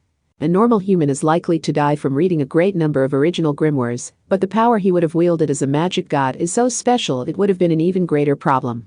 Even if you have the needed knowledge, it's meaningless if you don't have the energy needed to implement it. In the end, he uses the theory of Lidskiff to purify life force, so that it transforms into a special magical power. This just barely allows him to survive the process. If there were someone who used the power of a magic god with only normal magical power, they would be a genuine monster, added Sylvia. The girl got the impression that she had been given a simplified explanation, but she still didn't understand what any of it had meant. Sylvia looked at the girl's face and sighed. Basically, it's like the kind of job that everyone dreams of having. Think of it as being a major leaguer or a player in the World Cup. You said he should have been one. The Japanese word majin can either mean magic god or demon god. Yes, just listen to what that dumbus did. Sylvia spat the words out like they disgusted her. It was the kind of chance that only comes once in 10,000 years. If he let it go, no one knew when it would come again. And guess what he did? No, he wasn't even saving someone. He let that chance slip through his fingers while he ran around town looking for an animal hospital for an injured kitten. He should have just become a magic god, but he half-assed it and failed, and now he keeps getting wrapped up in all sorts of problems. Not to mention that he's an idiot. Although I suppose some people would call it being sentimental. He isn't perfect. Even now, he sometimes remembers that time and cries late into the night. Sylvia sighed yet again. Then she continued speaking. But you know what he says about it? What? He says that he's always regretted it, and if he was in the situation again, there's no guarantee he would do the same thing again. However, he still says that he truly thought that was the best thing to do at the time. Well, that's just who he is. He's an idiot to the core. And whenever I look at that idiot, I get the idiotic idea that I should protect him. Thanks to that, I haven't gone back to England and just stay here. After managing to procure enough blankets for 100 people and getting the children wrapped up in them and asleep, the giant mass of exhaustion that was Sylvia lay sprawled out on the table as if she had been crushed. She then uttered the magic words. I'm going to give you a taste of the horror of lacquer after this. Having my crotch crushed by the wooden horse isn't fun, but a hell of itching isn't great either. Well, you just have to bear with it until we can pass them on to a local church. That'll take a week tops, right? It's going to be tough, but it's a good chance to discipline your heart. What you mean I have to keep it on the entire time? Anyway, I assume they were marked? Yeah, they matched with the list. It was only a few of them, but that human trafficking organization seemed to have dealt with people that had certain idiosyncrasies. So it's been verified? Yes, said Olaris as he stretched. It looks like I'm going to be busy again. The little girl had said she wanted to repay him. But time wasn't going to wait around so she could. The man who should have become a magic god left the city that very day and did not return. Chapter 8. A Kunoichi is someone who appears unexpectedly. The fourth Friday of May. Damn it, Kamaba. Why get so fucking serious and say that I would replace him as the leader of Skill Out if anything happened to him? Hamazura Shiage, an Academy City delinquent, was in the middle of his usual battle with a keyhole on a sports car's door, using a number of wires. Hamazura Shai. Upon suddenly hearing a female voice, Hamazura stopped working and looked around. However, he saw no one in the area of the parking lot the sports car was parked in. He decided he must have been hearing things and started moving the wires again. Hamazura Shai. What? Is there some strange fountain spirit here or something?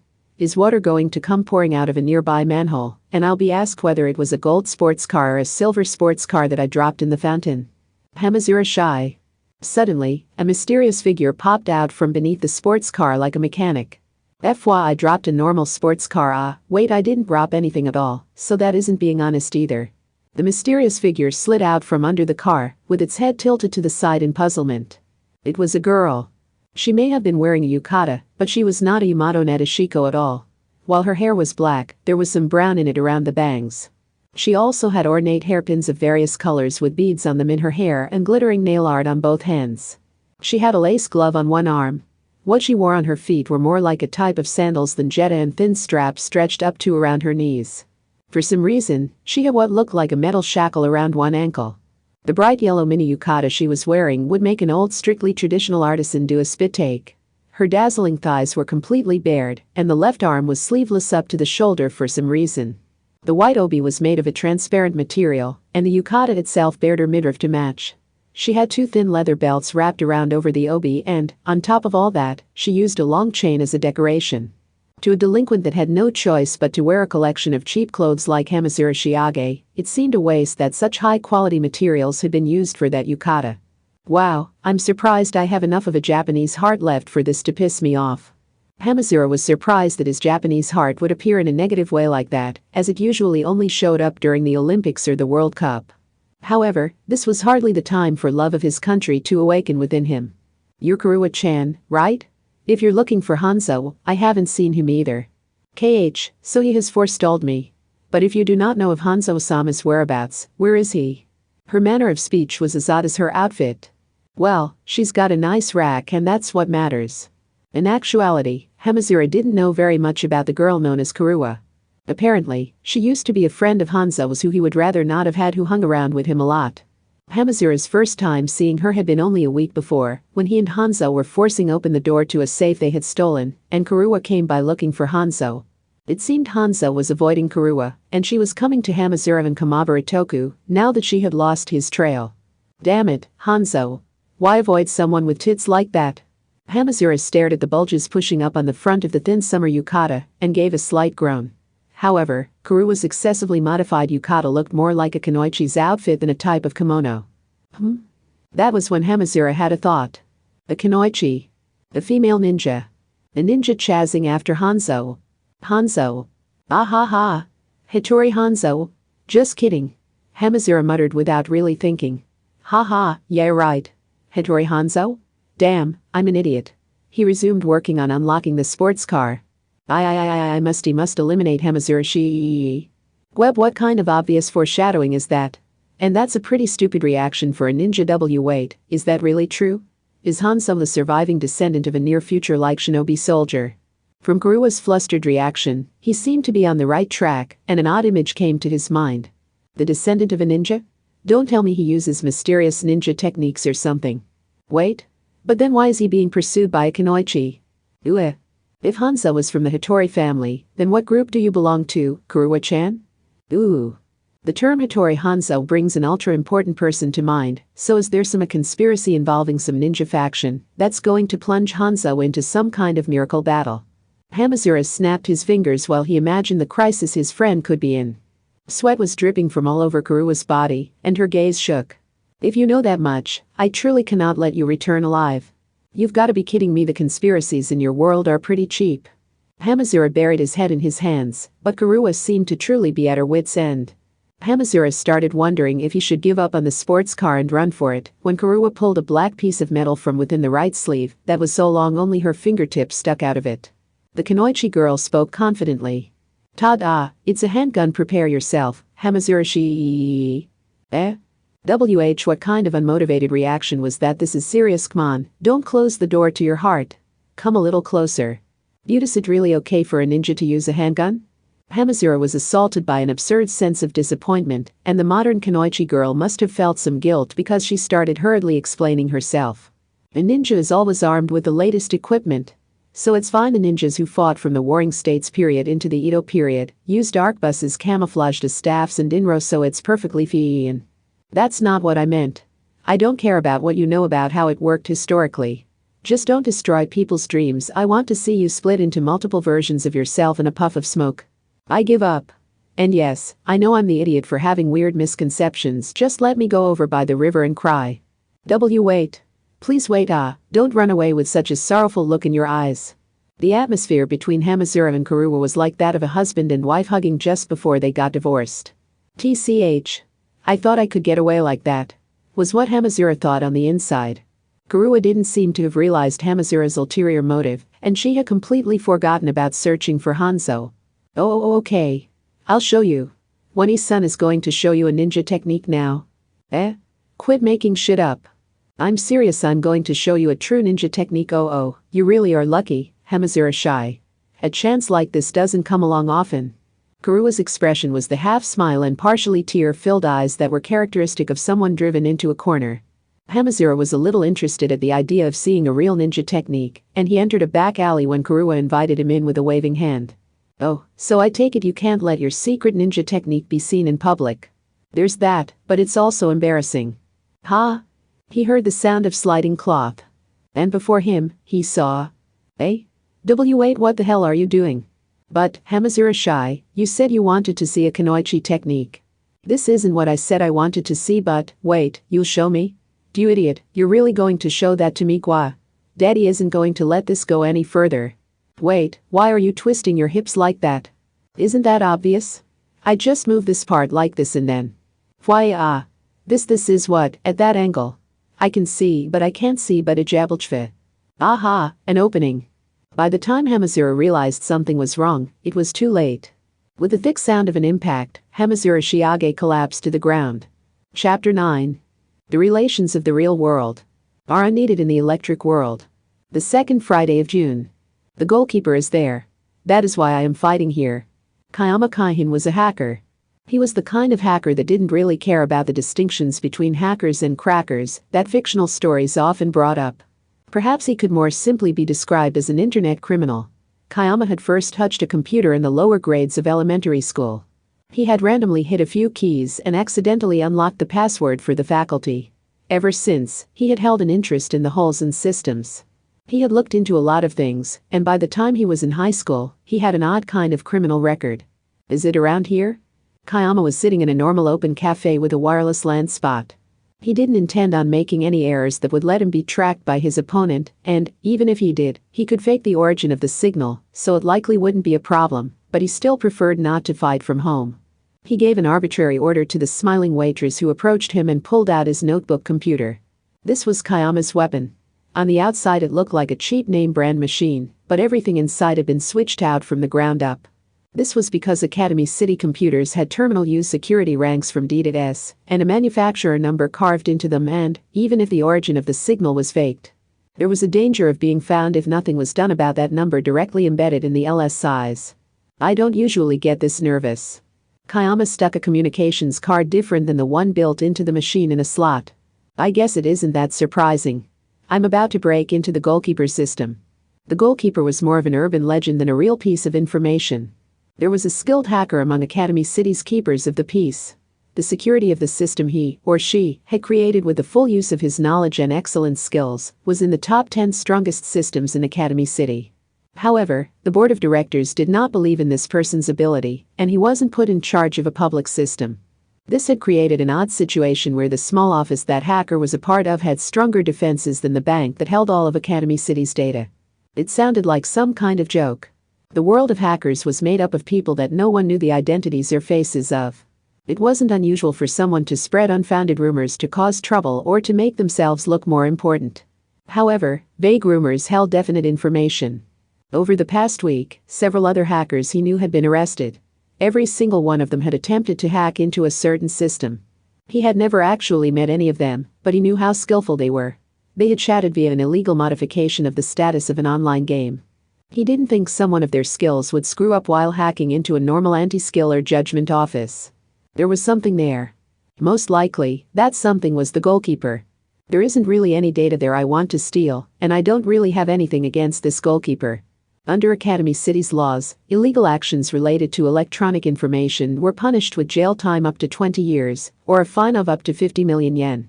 Breaking in for no reason was no small risk. But my master key has to be perfect. If there's even one door it can't open, a master key is nothing but trash. It wasn't that he hated losing, he was trying to rip off the label that had been unreasonably stuck on him. He wanted freedom, and he wouldn't allow even the slightest hindrance to that end. That was why Kayama Kaihin, a hacker who did not seek profit, acted. The first thing Kayama did wasn't to fake his ID in some mysterious way or to unlock a password by typing on the keyboard at blinding speed. He assigned shortcut keys. I think I'll go with condition 3 for today. Actually, maybe either 4 or 1 would be better.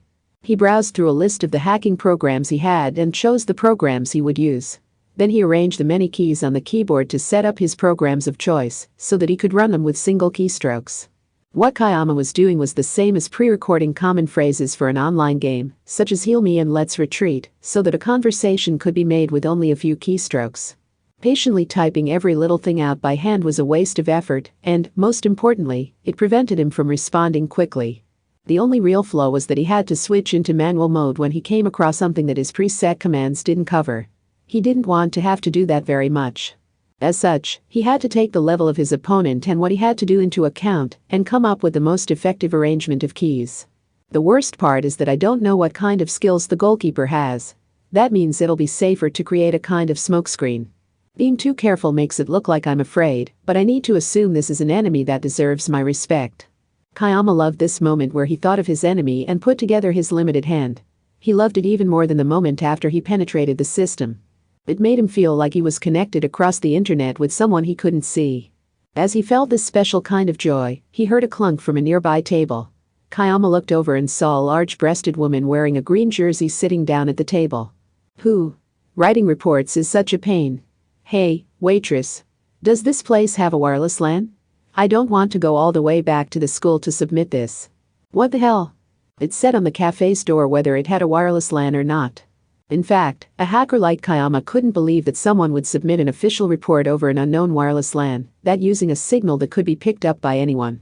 She certainly didn't look like she was using any of the measures to prevent one signal from being picked up that Kayama was using. Fucking amateur.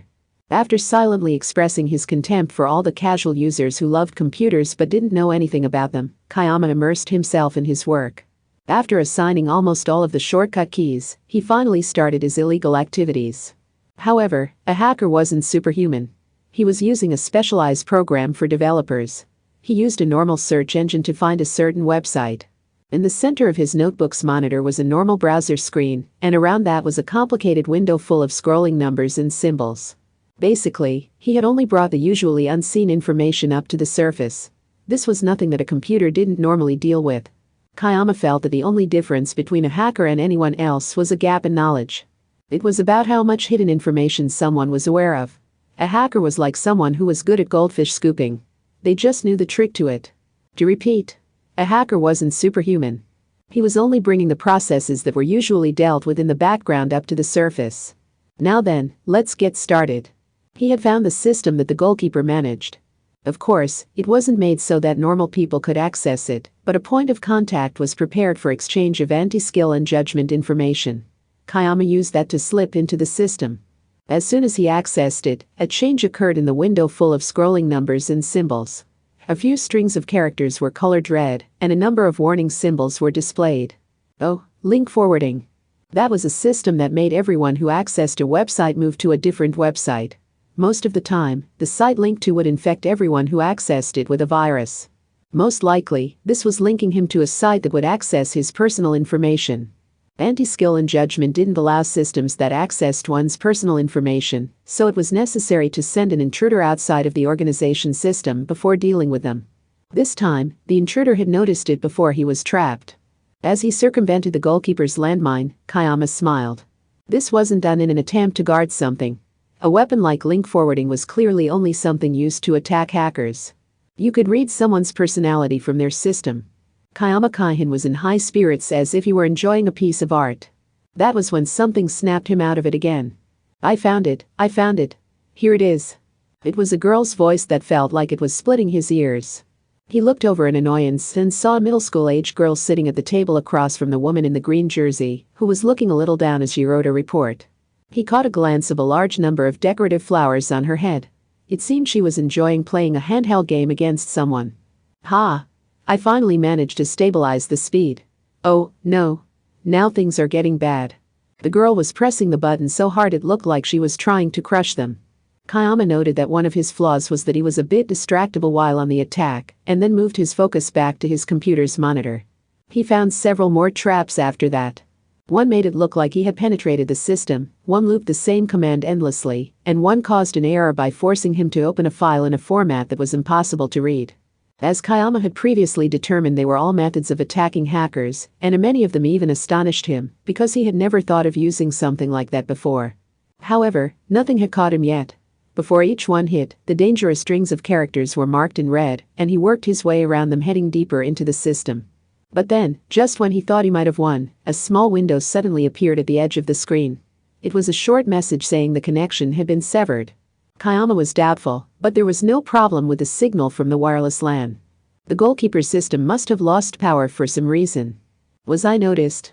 Kayama looked down at the open windows, but, fortunately, there was no sign that someone had gotten his information. Most likely, his opponent knew that someone had hacked in, but he didn't know specifically who it was. As such, he had determined that it was dangerous to let the intruder continue, and thus cut the power. Just to be careful, Kayama had used a variety of detours so as to not leave behind any trace, so there was no sign of worry on his face. That was nice timing. I suppose I'll call this a tie. He had used only electronic methods from start to finish, while the goalkeeper had been forced to physically cut the power. In other words, he had won as far as hacking skills went. He had more or less proved the effectiveness of his master key. However, that was when he noticed something. It was about the simple message saying the connection had been severed that had appeared a moment ago. At the same time as it had appeared on his computer, it must have also been displayed on the goalkeeper's system. When you cut the string linking a tin can telephone, both sides lost the ability to hear. That meant that the exact same thing had happened at both places during the same year, the same month, the same day, the same hour, the same minute, and the same second. Doesn't that mean that if the goalkeeper checks the date and time that the message was left on the system, he'll be able to find me right away? A cold sweat covered Kayama's face. And no, I had my embedded program that faked the origin of the signal. He shouldn't be able to find me immediately. As he was thinking, he felt like the cafe's security cameras and the lenses of the security robots rolling along the road were aiming at him like sniper rifles. Someone's hand grabbed his shoulder. He couldn't even turn around. The hand belonged to a member of Anti-Skill, the city's keepers of the peace. You are in violation of the regulation against unlawful operation of electronic information. And, as I'm sure you know, this isn't a voluntary questioning. However, Kayama wasn't listening to the deep voice. It was hardly the time. Wait. It hasn't even been 3 minutes since the connection was cut off. Even if he had immediately been able to determine where the signal came from, Anti-Skill couldn't have gotten here this fast. Which means his location had been discovered sooner than that. But when? Where? How? Kayama heard a clattering noise and looked over to see the girl who had been playing on her handheld game system standing up. The girl with the decorative flowers in her hair spoke after heading towards the cash register with her bill. Yes, I'd like a receipt. Yes, make it to Iharu Kazari of Judgment. All she did was play a game and ask for a receipt, and yet Kayama's expression distorted to one of pain. This was because he had realized what was in her hand. It couldn't be. Her handheld game system was made so it could use the wireless LAN. That meant programs could be operated over the internet using it. But it was impossible. No one could battle Kayama's hacking system using something like that. Come to think of it, when she came here, she was saying something about having stabilized the speed and yelling that things were getting bad. Hey, you. Kayama tried to approach the girl as she left, but the anti-skill member must have thought he was trying to escape because he was thrown to the ground. Flattened on the ground, Kayama still stared at the girl's back. She did not turn around. Not even once. He had no proof that that girl with the decorative flowers in her hair was the goalkeeper. For all he knew, the real goalkeeper was sitting at the other end of the connection snickering. It was possible the goalkeeper was the girl's friend and was helping her out from the shadows. But the real problem wasn't the girl herself. It was the goalkeeper's shadow that he had glimpsed right in front of him but been unable to grasp. That back was a gray incredibly close to black, and it was dancing in front of him, keeping him from grasping its tail. That's a hacker. As his hands were forced into handcuffs behind him, Kayama Kaihin mumbled what was more of a groan than words. That's a true hacker. Chapter 10. Would you accept or decline an invitation for the night? The first Friday of July. I don't know if it's due to the phone phenomenon or El Nino or what, but nights in summertime London are just so damn hot and humid, it feels like I'm gonna die. You need to watch how you speak, Tanaka-kun. Yeah, but it's still too fucking hot. Kamijo Toyo listened wearily to the words of the new employee, who looked like the only effort towards professionalism he took was to take out his piercings. You're the one that said you wanted to go for a drink after we finished with our work. Yeah, and we've been wandering from place to place cause you keep whining about every bar that has women in it, Kamijo-san. Have you thought at all about the fact that I'm married? Or are you trying to destroy my relationship, you damn bachelor? How can you say that after you run into a schoolgirl with wavy blonde hair walking around a corner, and then lead a blind nun with ringlet curls, by holding hands only to trip and dive straight into her tits? And what was with that girl yesterday? Even if it's July, that wasn't very much clothing. Well, that girl was wandering around near the train station, so I called out to her thinking she might be lost. I wonder what was with her. Tanaka wasn't listening to what Toyo was muttering.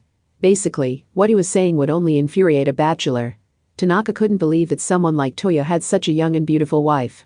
I need a drink because it's so fucking hot, but finding a bar is just making me even hotter. Fine, let's just go to the next place we find. Well, it at least has to be somewhere we can sit down. The two set off with that vague objective, but the bar they ended up entering as if they were sleepwalking had a surprisingly delicious dark-colored local beer. They chugged down the beer with some fried fish, and, before they knew it, some drunk was talking to them. Yeah, and they were saying not to cut down the trees because it was bad for the earth. But those people won't get paid and can't support their families if they don't cut them down. Like hell those people are gonna listen to some ecological moral speech. People do things because of greed. It's greed. So to protect the environment, you have to make a way that those people can support their families without cutting down the trees. Those dumbasses just don't understand. Who are you? Misaka. Misaka Tabagake. Ah, fried foods are all about the flavor. Yeah, it's more of a kid's kind of flavor, but damn it's good. Misaka's son introduced himself and then stuck his fork in someone else's fried fish. He looked like the kind of dandy gentleman who would normally be in a high-class black-colored car, but apparently the alcohol in the local beer had done quite a number on him. And I'm Japanese. We're the people who are always yelling to cut down the trees so we can build the wooden houses we love so much. How the hell am I supposed to go up to the workers in the Amazon and tell them they're wrong? Quit yelling at me about global warming. Don't act like you're better than me when you don't even change the setting of your air conditioner, much less turn it off altogether. If you don't like it, find a way to protect everyone while raising your precious trees. You Kamijo-senpai? What's with this drunk? By the way, what jobs do you two have? Oh, we work in the countermeasure group that prevents purchases for our company. Ah, what? You the company president? Hey, wait a second, I'm a person that points out what the world lacks. Anyway, the Amazon is a bit hot right now, so will you listen to me? Misaka's son kept going on like that, and a sigh came from a table farther back. Toya looked back wondering if they were being too much of a disturbance. He saw a blonde-haired blue-eyed lady wearing a tight suit. He didn't know if it was intentional, but the way she was drinking alone in the dim lighting and her weary expression made her seem to have a pink glow.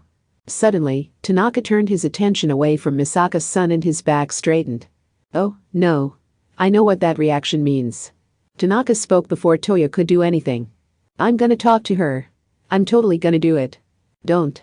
You'll be shot down in 2 seconds. Toya started laughing, but then Misaka's son suddenly spoke up. No, he should be fine with her. Toya looked at Misaka's son's face in wonder, and Misaka's son responded with no interest on his face. After all, she looks like a whore. Toya and Tanaka simultaneously did a spit take. Toya pulled a handkerchief out of his pocket and wiped the odd sweat that had suddenly appeared on his face. Well, I suppose you could say he'd be fine, but that also makes it not fine at all. The law is pretty clear here. But this isn't Japan. Toya realized he was right. That was when Tanaka put on a gentlemanly expression, filled his chest with determination, and stood up. I win. You win what? Hey.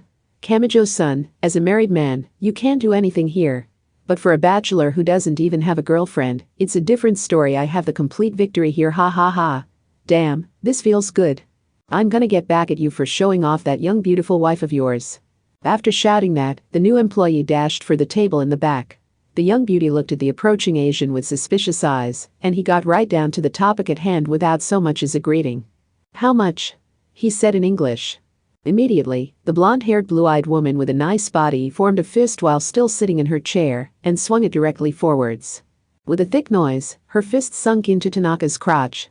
He doubled over on the ground. Toya and Misaka's son covered their faces, and Tanaka crawled back to them because he couldn't get up and walk. Tanaka then yelled at Misaka's son. She was just an owl, you drunk. Oh? Odd, I was sure she was a whore, said Misaka's son carelessly, and the young beauty glared at him. Apparently she understood Japanese. For some reason, Toya started bowing down in apology. He felt a cold sweat coming on and drank another beer. Ordinary corporate warriors like us shouldn't be having these kinds of adventures. Is that so? Tanaka responded. Talking to a prostitute in a rundown bar in a stylish city like London seems pretty dangerous to me. Not even the protagonist of a manga that's always getting in trouble would do something as dangerous as this. It's like stepping out on a suspension bridge when the ropes are about to snap. Oh, that's right. Do you guys know about gemstones? It's a different system from Academy City. Toya continued speaking instead of paying any heed to the drunk. We shouldn't be sticking our heads in places that could end up being a lot of trouble. Doing things we aren't used to is just asking for something to go wrong. You don't want to get wrapped up in all sorts of trouble, do you?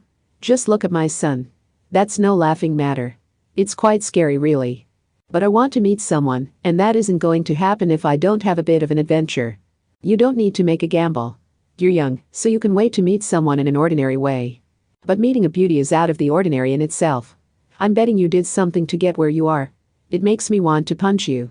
Toya laughed and then felt a sudden tug on his sleeve. He looked over and saw a thinly dressed girl in her late teens.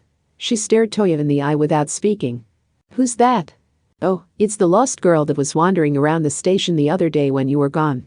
I called out to her and Toya trailed off. He wasn't looking at the girl's oddly sexy face or the feminine body lines that could clearly be seen through the thin material of her clothes. He was looking towards the mysterious girl's right hand. There was something shining around her thin wrist. It was neither a watch nor a bracelet. It was a pair of handcuffs. The other end of the handcuffs was connected to the handle of a tough-looking attaché case she was holding in her other hand. "Oh," said Misaka's son, who had been left alone, and he pointed at her. "A gemstone. You don't see that every day." He uttered that mysterious word. Toya had a bad feeling about what was to come, and then the door to the bar was kicked in. A mysterious group of men dressed in black entered. However, those men were not the most dangerous ones. With an amazing noise, the girl took out the entire group of men in one blow. "Patrons of this bar that has become an area of danger," calmly spoke the girl in her late teens without turning around. "I seem to have gotten you involved in a worrisome problem, but do not fear. I will ensure that you survive." Kamijo Toya didn't stick around to listen to what she said. He disappeared through the bar's back door at Mach speed. This was one of his management strategies as a global corporate warrior who had visited areas of strife in South America. His survival instincts were nothing to laugh at. He was arguing with Tanaka-kun as they ran away together.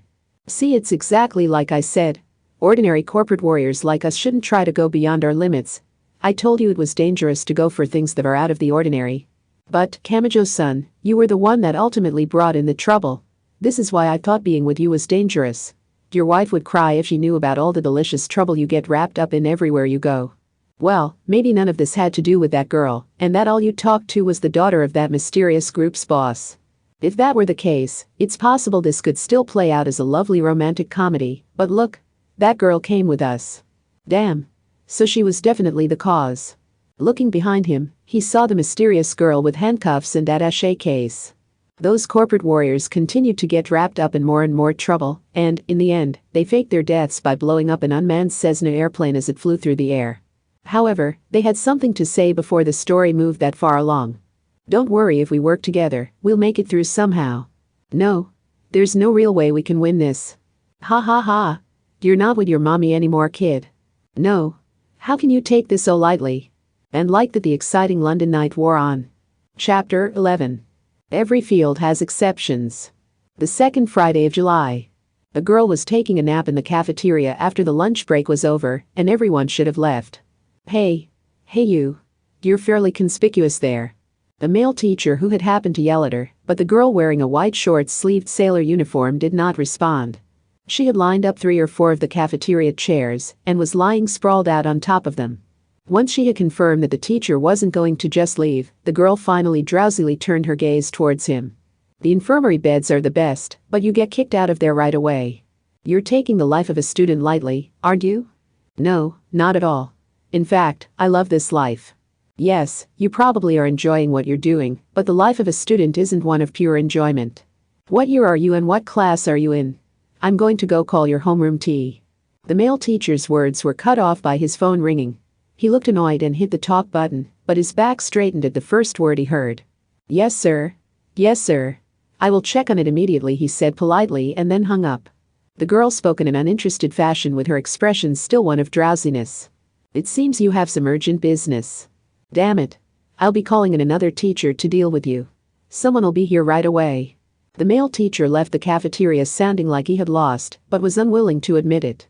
When the girl told him not to run in the hallway, she received a shout of anger in response. Looks like he was at his wit's end. The girl checked that no one was in the cafeteria and then reached up to the handheld terminal on the table while still lying in the chairs. The line was already connected. The girl yawned slightly and spoke towards the terminal. "Let's get started, old man." "Get what started?" "Our dangerous conversation." The girl's name was Kumakawa Seria. And the old man on the other end of the handheld terminal was Kaizumi Tsugutoshi. "I hear things have been getting noisy outside recently," she said, getting down to business. "As usual, it's a complete mystery where you get your information from. I assume you're talking about the gemstones? You should be glad that your brain is so excellent." "Yes, well, you ruin it by digressing so much." Kaizumi sighed in a manner that he would never show his secretaries or other subordinates and continued. "What are your thoughts?" "We should leave it be. They can't do anything. Do you really think there's an idiot out there who would accept that kind of report?" Sigh. "You're quite the petite bourgeois, aren't you?" Kumakawa tapped her temple with her fingers while still lying on the chairs. What if one of the 12 members of the board of directors, one of the leaders of Academy City, was to write that report? If you just stared them down, you could suppress any complaints those around you would have. Bureaucracy isn't that easy. As bureaucratic positions go, you have a pretty major one, you know. As Kumakawa spoke, she reached up to a convenience store bag sitting on the table. In it was a dessert-like sandwich with whipped cream and fruit in it. Fine, then. I'll think about this seriously. Don't speak with food in your mouth. About those gemstones, continued Kumakawa, lying down with her mouth full of sandwich. It's true that the creation of the list is a little late. Because of this, America and Russia have gotten wind that Academy City is making it. Instead of cooperating, they have started making lists for themselves. At this rate, they might even get in the way of our work. If you knew that, how did you end up with "we should leave it be"? They can't do anything. I'm not finished, said Kumakawa bluntly. Am I correct in assuming that our current issue is finding a way to efficiently eliminate the problem presented by the gemstones scattered around the world? Yes. And what you all are worried about is other organizations acquiring and analyzing these gemstones, and then creating their own Esper development institutions. Yes. Then it isn't a problem. Right now, America and Russia are the ones on the move. Heh. They failed during the Cold War and they still haven't given up that dream. However, they can't complete the research. No matter how many samples they gather up, they don't even have a way of knowing what the data means. How can you be so sure? A slightly puzzled Kaizumi asked. Let's talk about Russia's research. The Esper they claim to have created through a crystallization of all their greatest technology is someone who activates his special power by fervently praying to Mary. Well, I'm not really trying to deny religion, but that kind of focus on the spirit will only get you so far. Do you understand what I'm trying to say? Why did they establish a scientific research institution? They can't distinguish between what is miraculous and what is not. They don't even know what kind of miraculous thing they're searching for. If they just treat everything miraculous as the same, they'll never catch up to us. Anyone can eventually catch up to a type of human skill, but someone that doesn't even know what path to go down can't do anything. Kumakawa Seria's expression was one of boredom. Her drowsiness was leaving bit by bit as if she was sipping on some unpleasant tea. Are you still not willing to accept it? Of course not. You have no proof. Then you just have to prepare the proof yourself. Kumakawa's words were as blunt as ever. There have been any number of institutions claiming to be developing Esper powers, but gemstones are actually quite rare. There are probably only 50 of them in the entire world. Unlike the strange scientists, you can't find gemstones just anywhere. Which group do you think would be easier to take care of? The irregulars who wouldn't even fill 2 classrooms, or the eccentrics who are crawling around everywhere like bugs? So that's your conclusion. I don't think it's necessary, but if you really won't accept my view, it's the only option. Just bear with the extra paperwork. That's all I'm going to tell you as your brain. There was a short period of silence. Finally, Kaizumi spoke. What exactly is a gemstone? That question is one only someone influenced by Academy City science would ask. You've always assumed that Espers could only be created here. No, I understand the theory behind it. It seemed Kaizumi was choosing his words carefully. However, the very fact that Kumakawa had picked up on that meant he had failed. Because he had employed the use of her as his brain, he didn't need to act smart around her. I know that, if what Academy City creates are artificial diamonds, then gemstones are natural diamonds created when the exact same circumstances are recreated in the natural world. Given that, what is a gemstone? We have a few here in Academy City. Deep Blood and Imagine Breaker, for example. But they just don't seem like proper powers. It feels like those powers lie in a different direction than the easily displayed powers that create fire or electricity or something. Hey. It seems idiots worry about idiotic things, responded Kumakawa. If we add an Academy City's number 7 that you wanted an explanation for, it seems that's a special characteristic of theirs. It isn't that they're powerful, they're just rare. But that alone gives them value to us.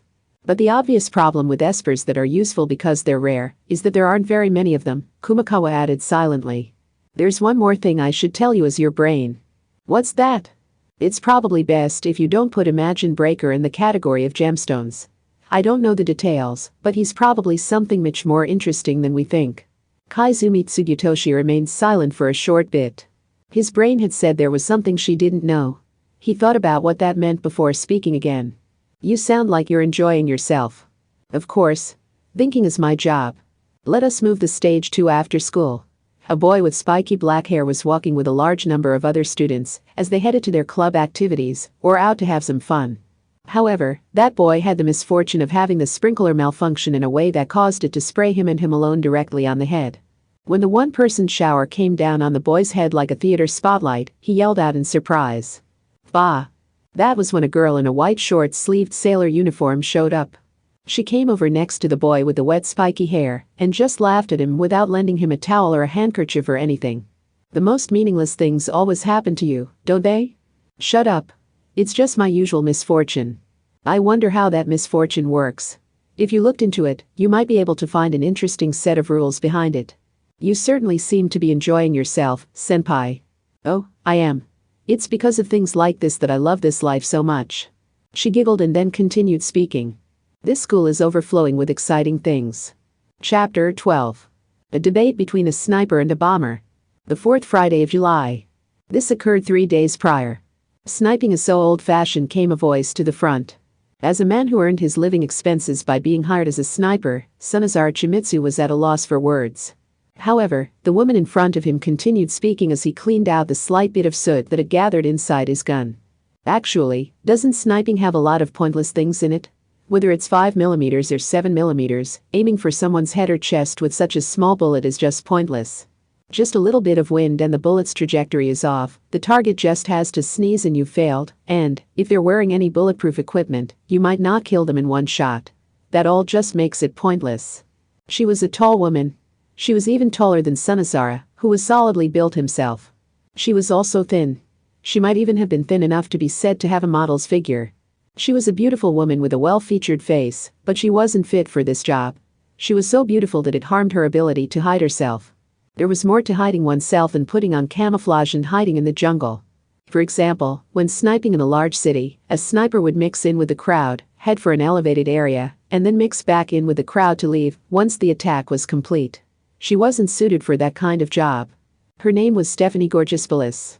She should really just get up on the stage rather than working as an assassin. Sunazara-san, are you sulking? No, I am not, responded Sunazara in a whisper. But as a fellow assassin, I'll ask you this. What other way to carry this out is there besides sniping? Sunazara assembled his gun that was now free of dirt and pointed with his chin towards the diagram spread out on the table. It was a diagram of the locations of a stereotypical villain and the guards surrounding him. These idiots are faking Esper powers and made an enemy of a group of overseas Chinese merchants. They've been gathering money by saying that they'll develop Esper powers in a different way than Academy City if they get investments. How would you take them out? They weren't people who you could take on by charging at them with a blade, and they weren't stupid enough to let someone rig their cars with bombs. Sunazara felt the most efficient way would be to put a bullet through the leader's eyes in the few dozen seconds between leaving a building and entering his bulletproof car. Oh, you misunderstood me. I'm not saying every single kind of sniping is old-fashioned. I'm just saying that using a sniper rifle like that is. I'm not denying the usefulness of every kind of sniping. Now I know you're sulking. No, I am not, responded Sunazara as he replaced the cover over the bare inner portions of the gun and reached over to the sight. Stephanie looked at Sunazara and then continued speaking. There's no rule that says that sniping has to be done with a bullet. We have all sorts of weapons these days, and we should be finding new ways to do things with them. What are you trying to say? To be blunt, wouldn't this be easier with a missile launcher? Wah, Sunazara-san, don't look at me like I'm a heretic, you know, it really would be easier. When you're sniping, missing a vital spot means you've failed, but a missile just has to hit somewhere nearby, and the target will be killed in the blast, right? And it'll kill them even if they're wearing bulletproof equipment, so it's easier in every way. Hey. A scornful laugh. With a rifle, you can shoot from at most 1,000 meters away, but you can aim with a missile from 5 times that distance. It opens up whole new possibilities for missions, doesn't it? Fine then. This is your job. You can carry it out with whatever supplies you want. And that's what I'll do, Stephanie said proudly as she brought out a brand new looking missile launcher that was supported over the shoulder. It seemed she had chosen a surface-to-air launcher instead of an anti-tank one for the sake of accuracy and distance. And yet she was attacking a target on the ground. You really are a heretic. So what? I just have to kill the target. And now for the continuation of that conversation from 3 days before. Stephanie Gorgispolis was sobbing in front of Sunazara Chimitsu. You failed. No, I didn't. They're saying on the news that he miraculously survived. But that isn't true. Stephanie jumped towards Sunazara to take the remote control from him. I blew him away with the missile launcher, him and his bodyguards all at once. Even my withdrawal was perfect. But they hid the body in the fact that he died, and then reported that he survived. That's not fair. The client is breaking his promise by not paying me. This is why I told you not to use a missile. No, you didn't. You never said anything as kind as that.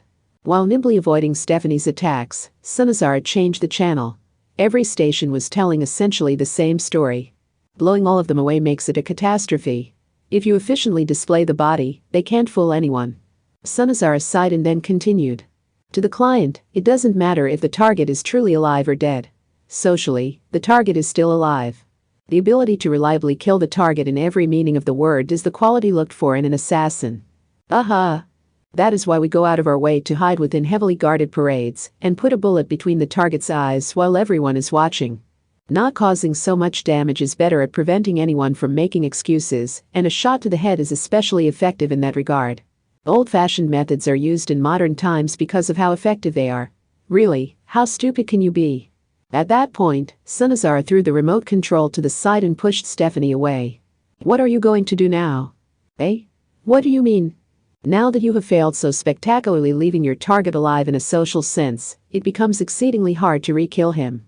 In a way, you have created a situation even more difficult to deal with than before. This is more than enough to make the client resent you. Yuji. So you didn't even think this through. Stupid isn't a strong enough word to describe an idiot like you. Stephanie finally started to get flustered and panicky, and Sunazara sighed. He grabbed the sniper rifle case lying on the table. Let's go. Ah. Are we making a run for it? The client is with the overseas Chinese merchants, so crossing national borders wouldn't help. If you want to survive, you're going to have to re-kill the target. Stephanie tilted her head to the side in puzzlement, and Sunazara pointed with his chin towards the TV screen. I thought some writer had created a script and it was all an act, but there's too much of his characteristic persuasiveness there. He must really be alive. Eh? But did you actually see the body? And even if you did, it could have been a body double. Either way, the target must be using this to let the residents of the underworld believe he is dead to prevent any further pursuit. Does that mean he have a chance? Yes, aren't you glad? You've been given a chance to live on due to your complete lack of skill. An assassin that doesn't even get proof that she has killed her target is more vulgar than a housewife wielding a heavy ashtray against her cheating husband. One thing I know is that I will never die in an explosion no matter what. Oh Sunazara's son, you're being unusually bitter. Of course I am, Sunazara spat out in his heart. After all, he was heading out to snipe someone for no pay because he had to clean up for some idiot that missed her target. Chapter 13. The accuracy of their collective fortunes. The fourth Friday of August. Around 10 girls with the exact same face were hospitalized in a hospital in District 7 of Academy City. They were the military clones known as the Sisters, created from the cells of a certain level 5. Because their growth rates had been forcibly increased with drugs, their lifespan had been decreased, and a questionable-looking doctor was performing adjustments in order to fix that decreased lifespan. Their basic appearance was white skin, brown eyes, short brown hair, and the gray pleated skirt, white blouse, and beige summer sweater that made up the Tokuwadai Middle School summer uniform. There was no reason that they had to dress the same just because they were clones, but they still all matched. It may have been due to the effect of the brainwave network connecting their minds, and it may have been due to all their personalities being set the same when they were created. Currently, they were in a part of the hospital called the Clinical Research Area. The area wasn't strictly off-limits, but it was removed from the routes connecting to the wards in the main facility. This made it a mysterious place that not many people approached. Misaka's number 10,032, number 10,039, number 13,577, and number 19,090 were standing blankly in a small waiting room at one end of a hallway in the clinical research area. The waiting room had a commonplace sofa and table and a magazine rack full of magazines to kill time with. The 4 clone girls had taken one of those magazines out, opened it up to a certain page, and were staring very intently at it. It was the Fortune Corner. There was nothing genuinely occult written there. It was the kind of fortune corner that could be found in any magazine tucked away in a corner like Sushi Ginger. The page was divided up into 12 sections, and each zodiac sign had its luck, health, economic fortune, love, and other simple parameters listed.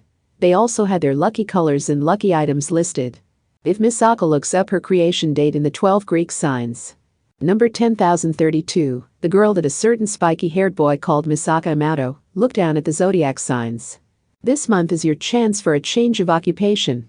Now is the time to say adios to that boss you're indebted to, but you don't like too much. A military clone like her didn't even have an occupation. Number 10,032 tilted her head to the side slightly. The other sisters felt the same way for the most part, as they found the sign that matched their creation dates and read the column of text tracing it with their fingers. Will this uncertain information really benefit the Misakas? Asks Misaka number 10,039. How's this lucky item supposed to bring luck to Misaka? Asks Misaka number 13,577 as she decides to look for a cat keychain. Misaka simply cannot accept that her love fortune for this month is -5, says Misaka number 19,090, as she demands a redo. Number 19,090 continued mumbling, but those girls were not the type to pay it any heed. That was when number 10,032 looked up as she realized something. Actually, what time should the Misakas consider to be their birth? Asks Misaka number 10,032 as Yuri checks a basic definition. The Misaka's creation dates match the time they were taken from the culture equipment, but the Misakas were not taken from the container at exactly 0 years of age. They were taken out after being aged to a physical age of 14 with drugs, says Misaka number 10,032, as she gives a lengthy supplementary explanation. So it is like the Misakas were growing in what for humans would be their mother's belly for 14 years before finally coming out, says Misaka number 10,039, as she joins in with the Misaka next to her. No, it doesn't matter how long the Misakas grew.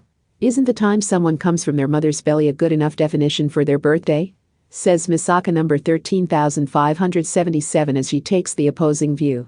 No, the Misakas were taken between various machines while growing. How does one classify it in that case? Says Misaka number 19,090 as her head is filled with questions. The sisters continue to mumble and complain between themselves. Perhaps the date that should be commemorated as the Misaka's birth is the day the plan to create them from the DNA map was approved, says Misaka number 10,032 as she proposes a different idea. But that would be analogous to the day a human's mother and father had sex, says Misaka number 10,039 as she gives a rebuttal. Or maybe it's more like when the sperm was created inside the father's body before they have sex, says Misaka as she goes back even further. Says Misaka number 19,090 as she expresses her shock at the current direction of the conversation. The sisters could play their own straight man. Misaka number 10,032 began scratching her temple. Actually, the project that created the Misakas was split between 2 stages. The radio noise project and the level 6 shift project, says Misaka number 10,032 as she lets things get even more complicated within her head. Which project's acceptance should be under consideration? Well, shouldn't it just be whichever one was first? Says Misaka number 10,039 as he vaguely expresses her estimation. Technically, the former wanted a full level 5, and the latter wanted mass-produced experimental subjects, so getting a proper definition may be difficult, says Misaka number 13,577 as she stealthily adds to the confusion. Come to think of it, whatever happened to full tuning, number 00000, who was created by a Micheal and cut off from the network? Says Misaka number 19,090 as she lays out a new piece of foreshadowing. The 4 girls decided that they didn't understand the whole zodiac signs thing and gained the positive view that they would open up their futures on their own. However, Misaka has found this, says Misaka number 10,032, as she adds more fuel to the fire. The 3 girls turned her way and saw a different magazine in number 10,032's hand. A page in the back of the magazine had a corner even smaller than the horoscope from before. It was a blood-type horoscope. What are they doing? Asked a young nurse who was watching the 4 girls from a distance. The frog-faced doctor next to her took a sip of coffee from a paper cup and responded. It looks like they're arguing. Well, yes. But still, what are they doing? While those 2 had that mysterious conversation, the 4 girls with the exact same face were arguing. The love fortune for type AB isn't bad, reports Misaka number 10,032. Yes, but Misaka is type AB too, so hers isn't bad either, reports Misaka number 10,039. No. Of all of the Misakas, this Misaka is type Super AB, so Misaka's fortune is super not bad, says Super Misaka number 13,577 as she snatches it all up for herself. No.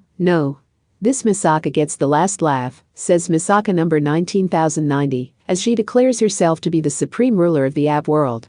As they argued, they grabbed at each other's hair, pulled on each other's clothes, and grabbed the magazine away from each other. There were panties visible everywhere. The young nurse spoke with a blank expression on her face. Those girls have a giant network that they use by converting brainwaves to electric signals, right? Yes, that's the Misaka network. Why?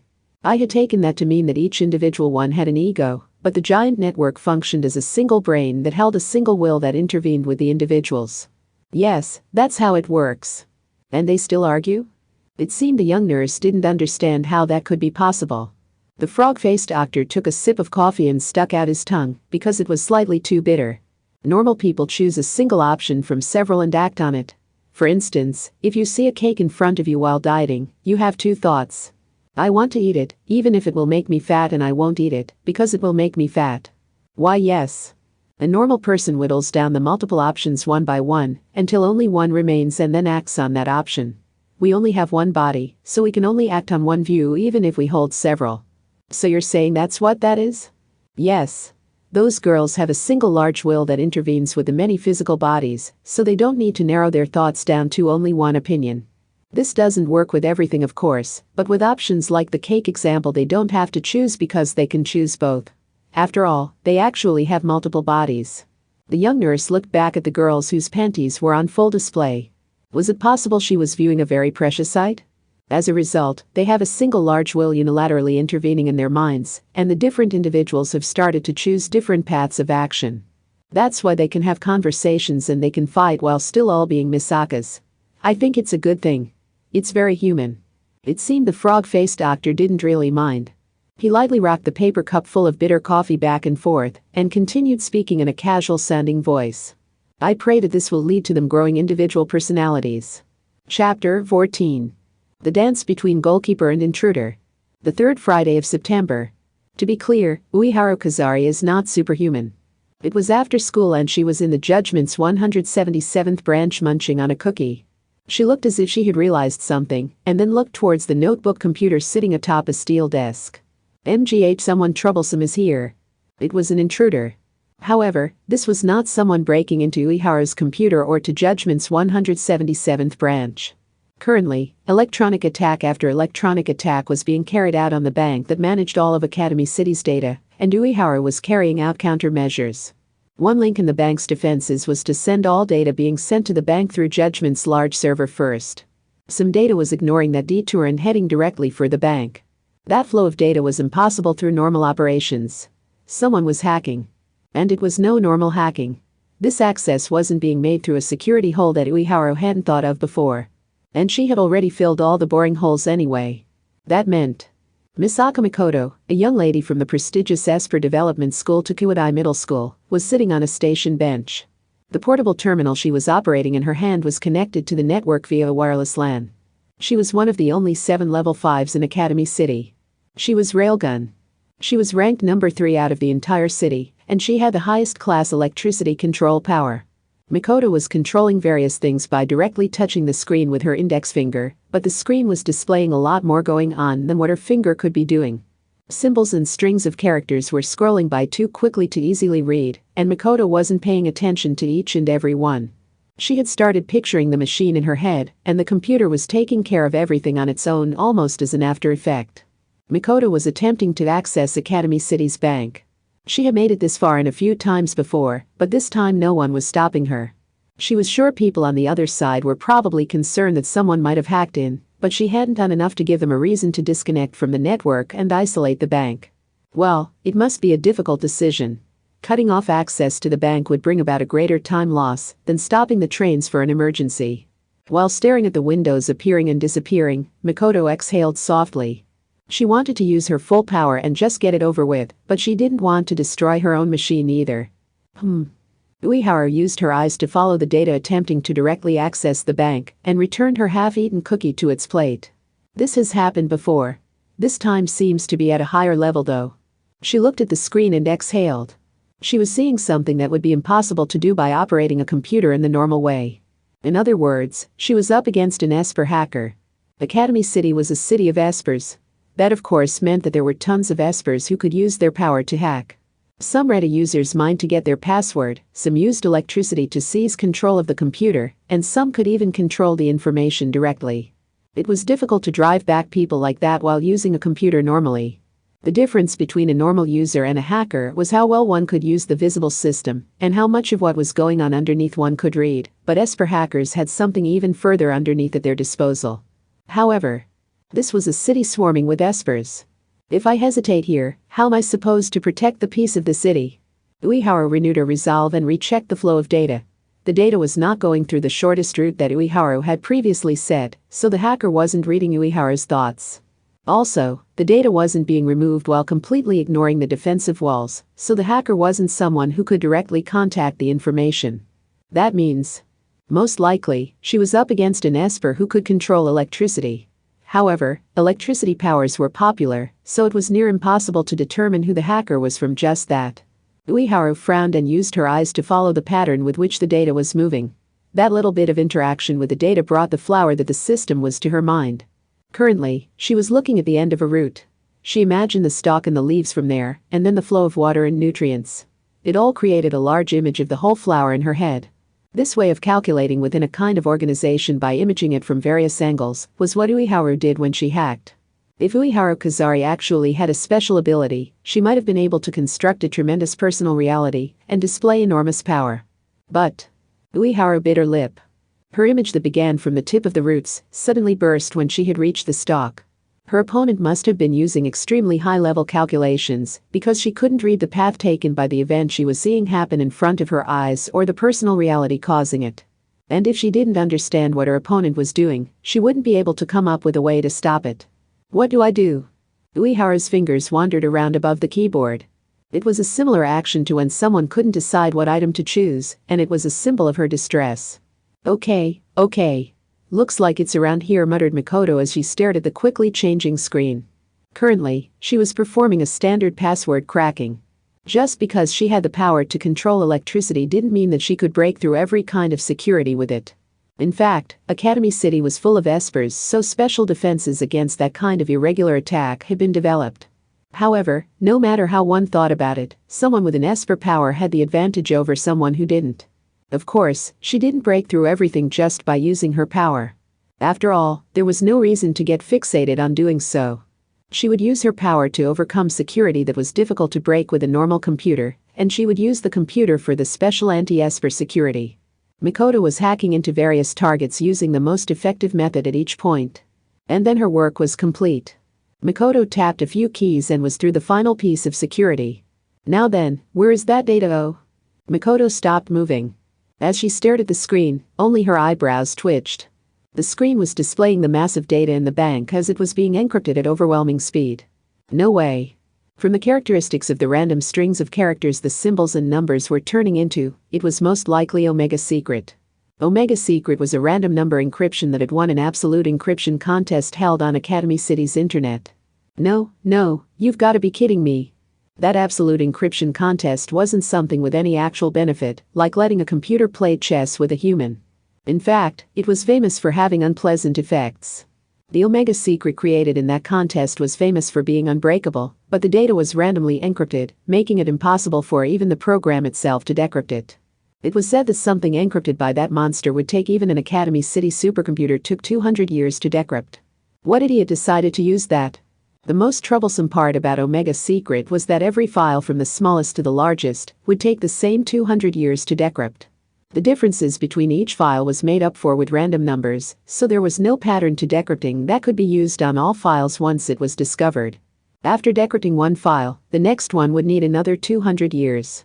The entirety of the bank was being encrypted, so she couldn't even tell where the data she wanted was within the gigantic archive.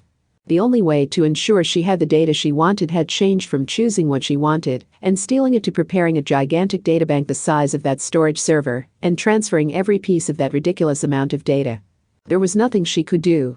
The mere act of preparing a large server like that would allow her to be tracked. And even if she had the server, who knows how many hours it would take to transfer all that data. The people watching the network would never miss a data transfer that huge. However, they're crazy. The bank's server's control and maintenance files are being encrypted, too. That gigantic server is going to be completely useless after this. Even a long-time high-class girl like her paled at the thought of how much the machines used for the bank must cost. All of that had been unhesitatingly thrown away. Opening up the server's case and pouring water in seemed like it would cause less damage than this. If they're willing to fight back like this, they must have the data on the bank backed up somewhere else. If I attack there, I might be able to get that data. Makoto looked back at the disaster occurring on her screen. She had the feeling that her opponent would stop at nothing to stop her. Even if she managed to reach that backup data, she couldn't help but feel that her opponent wouldn't hold back. The hacker does best when she isn't found. Makoto couldn't decide what to do for a bit, but she finally ruffled her hair with one hand as if she had given up. If I stick to that theory, I should withdraw for now. I'd rather not go so far as to be taken out along with whoever that moron is. Well, I guess that's it for today, said Uehiro Kazari as she stared at the screen. If the intruder had stuck around a little longer, she might have been able to trace him, but she had still been fairly successful. Instead of chasing the intruder too far, she should analyze his attack pattern and put up some defenses against it. It might seem doubtful that kind of normal method would work on a hacker that directly controlled electricity, but it would. The intruder was doing nothing more than using his power to enter a hidden part of the system. He only looked like he could do anything because he could freely move through those areas of exception. As long as the intruder was only sending and receiving electronic information, Uehiro just had to find those exceptions and fill the holes there. That kind of normal method was more than enough to prevent an Esper from hacking in. This has been quite educational. That intruder was quite skilled, but in the end it added to my skill. As she was thinking, Uehiro reached her hand for the cookie sitting on its plate. Uehiro. She turned around at that whispered voice and saw her fellow judgment member, Shirai Kuroko, standing in the entrance to the room. Shirai was hanging her head down, and Uehiro tilted her head to the side in puzzlement. Her twin-tailed colleague pointed towards the door with her thumb and continued to whisper. You went too far, so it's time for your lecture, you idiot. Chapter 15. Art is divided between geniuses and eccentrics. The fourth Friday of September. A great number of the Anglican Church's battle members were gathered in a women's dorm in London. One of them was Kanzaki Kaori, a woman with her long black hair tied in a ponytail. As always, she had Shichiten Shichitu, her Japanese sword that was over 2 meters long, hanging at her hip. She was trembling alone in the dining hall with a leaflet in her hands that said, "The scabbard is a lovely and stylish outfit for your sword. Wouldn't you like to dress up your beloved sword even more beautifully?" The pretty four-colored leaflet had a number of sample photos in small boxes and animals made from black cloth and finely cut vermilion maple and gold leaf, much like would be seen on the outside of a multi-tiered bento box. Kanzaki heard a gulping noise. She did not realize that it was the sound of herself swallowing. MMHHHI, it's true, I was thinking that this plain black scabbard wasn't enough. If I just got the vermilion maple or the yellow crane, and no, the core of the Amakusa-style church needs to draw out the magical meanings of the objects around her and use them. If I just change the meaning of the scabbard so simple, but meaning of this evening cherry tree might not be a problem. The always cool and collected Yamato Nadeshiko that was Kanzaki Kaori continued to groan in indecision. As if to kick her while she was down, a different leaflet slipped from her hand and landed on one of the dining hall tables. This one said, "Armor is the ultimate partner that protects your back. You should feel the breath of this wonderful partner that will stay with you, no matter what predicament you are in." MMH. Kanzaki glared at the pictures on the advertisement that looked like the dolls from the Boys' May Festival. I suppose an entire set of armor is a bit much, but with just an arm or a leg or even a breastplate, I could wear it under my normal clothes, and no. Kanzaki continued like this until she suddenly returned to her senses. She looked up, cleared her throat, and slowly put the leaflets aside. It was no time to have her heart stolen by those leaflets that had been left there almost as a trap. Kanzaki moved from the dining hall to the kitchen area. As a large amount of food had to be prepared, the kitchen was a fairly large area. It had a business-use oven, a business-use refrigerator, and a business-use sink. Kanzaki entered the kitchen that was full of business-use objects, opened the large silver fridge, and pulled out a small storage container from the back. It contained the leftovers bits of a sea bream. Kanzaki had been in charge of the food that day, and she had saved the sea bream bones. She had used a kitchen knife to scrape off the little bit of flesh from the thick bones. The small sister Angeline, who was always sneaking food, had commented, "Wah, are you that much of a glutton?" So Kanzaki had been feeling a little down, but now she could admit that Angeline was exactly right. This was one of her favorite foods. Kanzaki took the last little bits of rice from the large rice cooker one would usually see at a school, put it in a rice bowl, and then put the sea bream leftovers in the center. She then took the broth she had made by boiling the bones and head of the sea bream, put it in a small teapot, and poured it into the rice bowl. She slowly put down the small teapot and brought her hands together in front of her face in a small clap, making sure not to make any noise. Hee hee. Hee hee hee. See bream Chazuke. Kanzaki continued her excited silent clapping, half feeling that someone should point out that she had used broth instead of tea, but it didn't really matter. She simply preferred broth. Someone might complain that she wasn't doing it right, but it wasn't going to stop her. She took some chopsticks from a cupboard and hurried back to the dining hall with her rice bowl.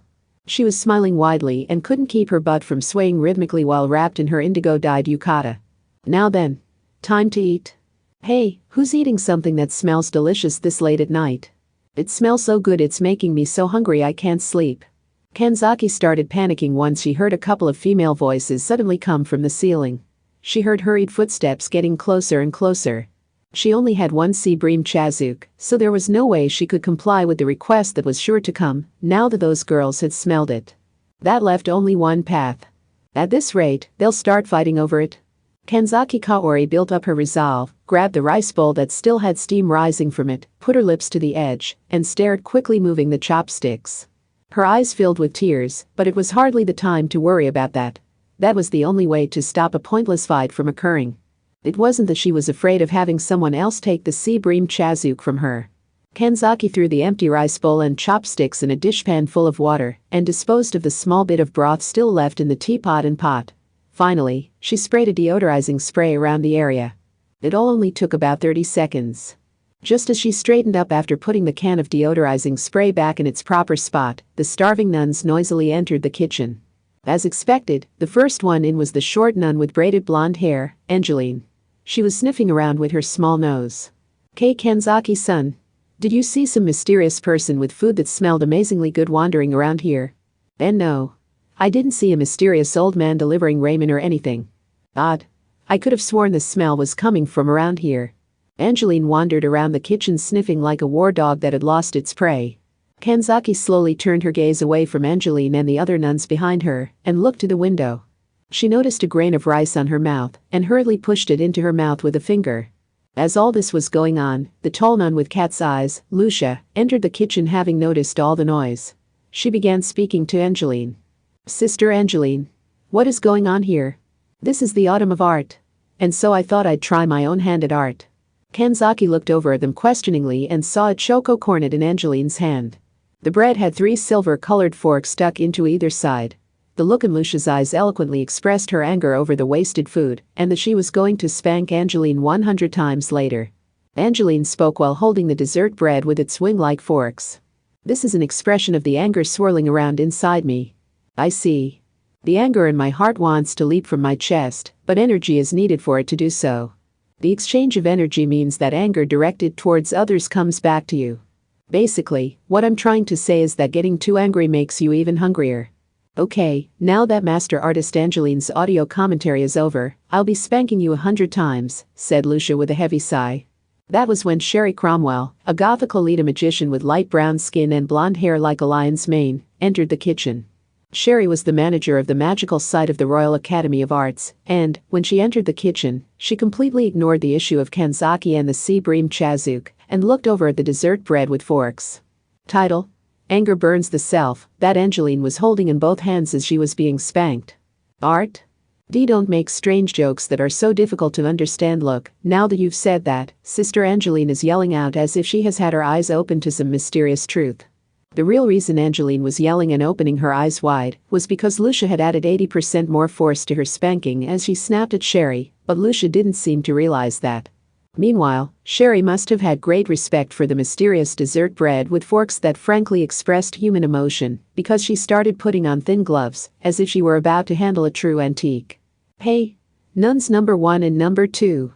Don't refer to us like we're levers on the toilet. See, can I touch that dessert bread? No, I understand. I'm well aware I'm making an inelegant request, but 3-dimensional objects always make me want to look at them from every angle. It seemed the brown sculptor was suffering, but Lucia said she could have it, as long as she would actually eat it. However, as soon as Sherry took it, she started speaking as if she was moaning. The direction of the forks, the swing shape I see. This says that the anger over an empty stomach empties the stomach further. All of the nuns left the kitchen muttering that they just didn't understand artists. Kanzaki left along with them and sighed as she walked along the hallway in her yukata. Then she tilted her head to the side in puzzlement. Huh? Why did we end up on the topic of art? Chapter 16. There is a reason they do not look like mothers. The fifth Friday of September. There was a members-only sports gym a short distance from the hottest spot in Kanagawa Prefecture. The walls and ceiling around the indoor pool were all made of glass, and the pool was a more extravagant and precise version of the standard rectangular pools found in schools. The types of the guests were quite mixed. There were some athletes who were working to shave off a tenth of a second from their time. There were some housewives being taught how to swim by young instructors, and there were some people trying to stay healthy or trying to help their diet. Miss Yuzu was swimming in the outermost lane of that pool. Miss Yuzu looked to be in her 20s, but she was actually the mother of a 14-year-old daughter. She swam in the pool after her university lectures every day. She was exercising because, when I slack off on my health, it immediately comes back to bite me in the ass.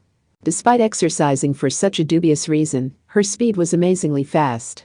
The female athlete in the lane next to her decided to treat Miss Yuzu as her rival, but the athlete didn't stand a chance against Miss Yuzu, who was plunging through the water like a torpedo. And yet Miss Yuzu's thoughts were in a completely different direction. Not good. She raised her head with a splash as her hands struck the edge of the pool and sighed despite the instructor looking shocked at her time. This swimsuit is too efficient. What's the point of exercising in something as resistant as water with something like this? What Miss Yuzu was wearing was more the kind of black wetsuit surfers love than it was a swimsuit.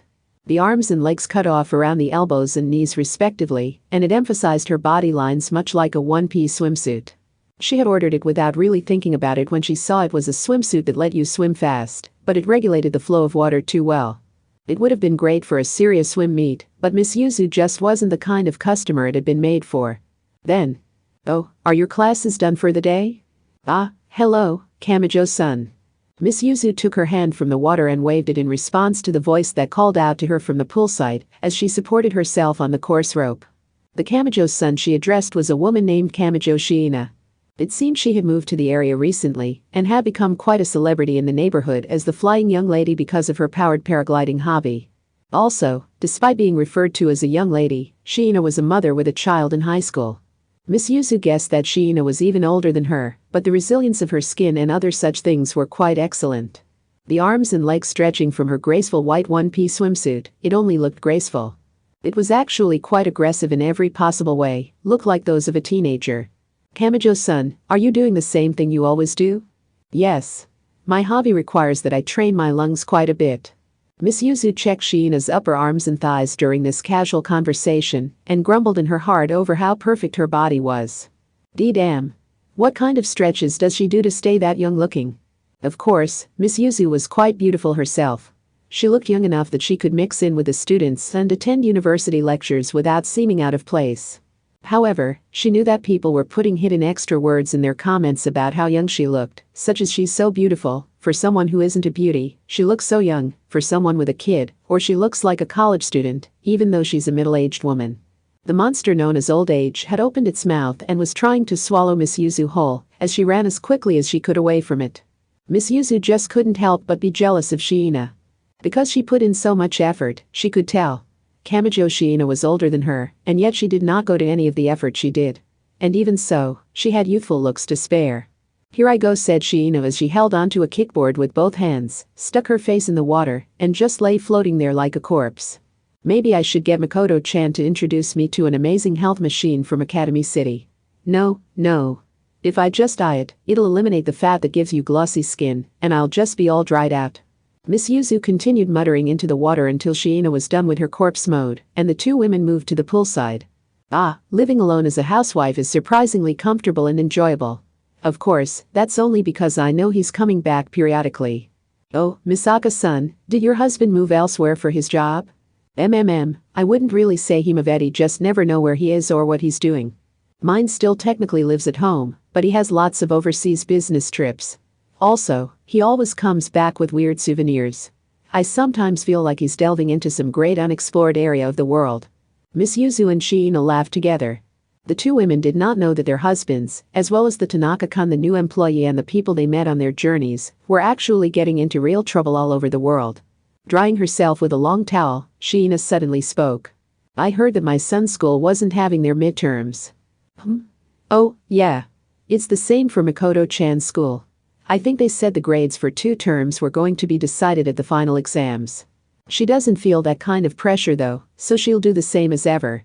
Whether my Toma-san does the same as ever or not, he'll still end up with supplementary lessons due to a failing grade. The two laughed and giggled, but then Miss Yuzu suddenly realized something. Our conversation certainly took a motherly turn, didn't it? Oh, but we are housewives after all. A college girl passing by looked at them quizzically, but that was nothing new. Miss Yuzu thought for a second before speaking. There's been one thing that's been bothering me for a while. What is it? Is what our kids do in Academy City really what you would call studying? That city uses leading-edge technology to develop Esper powers.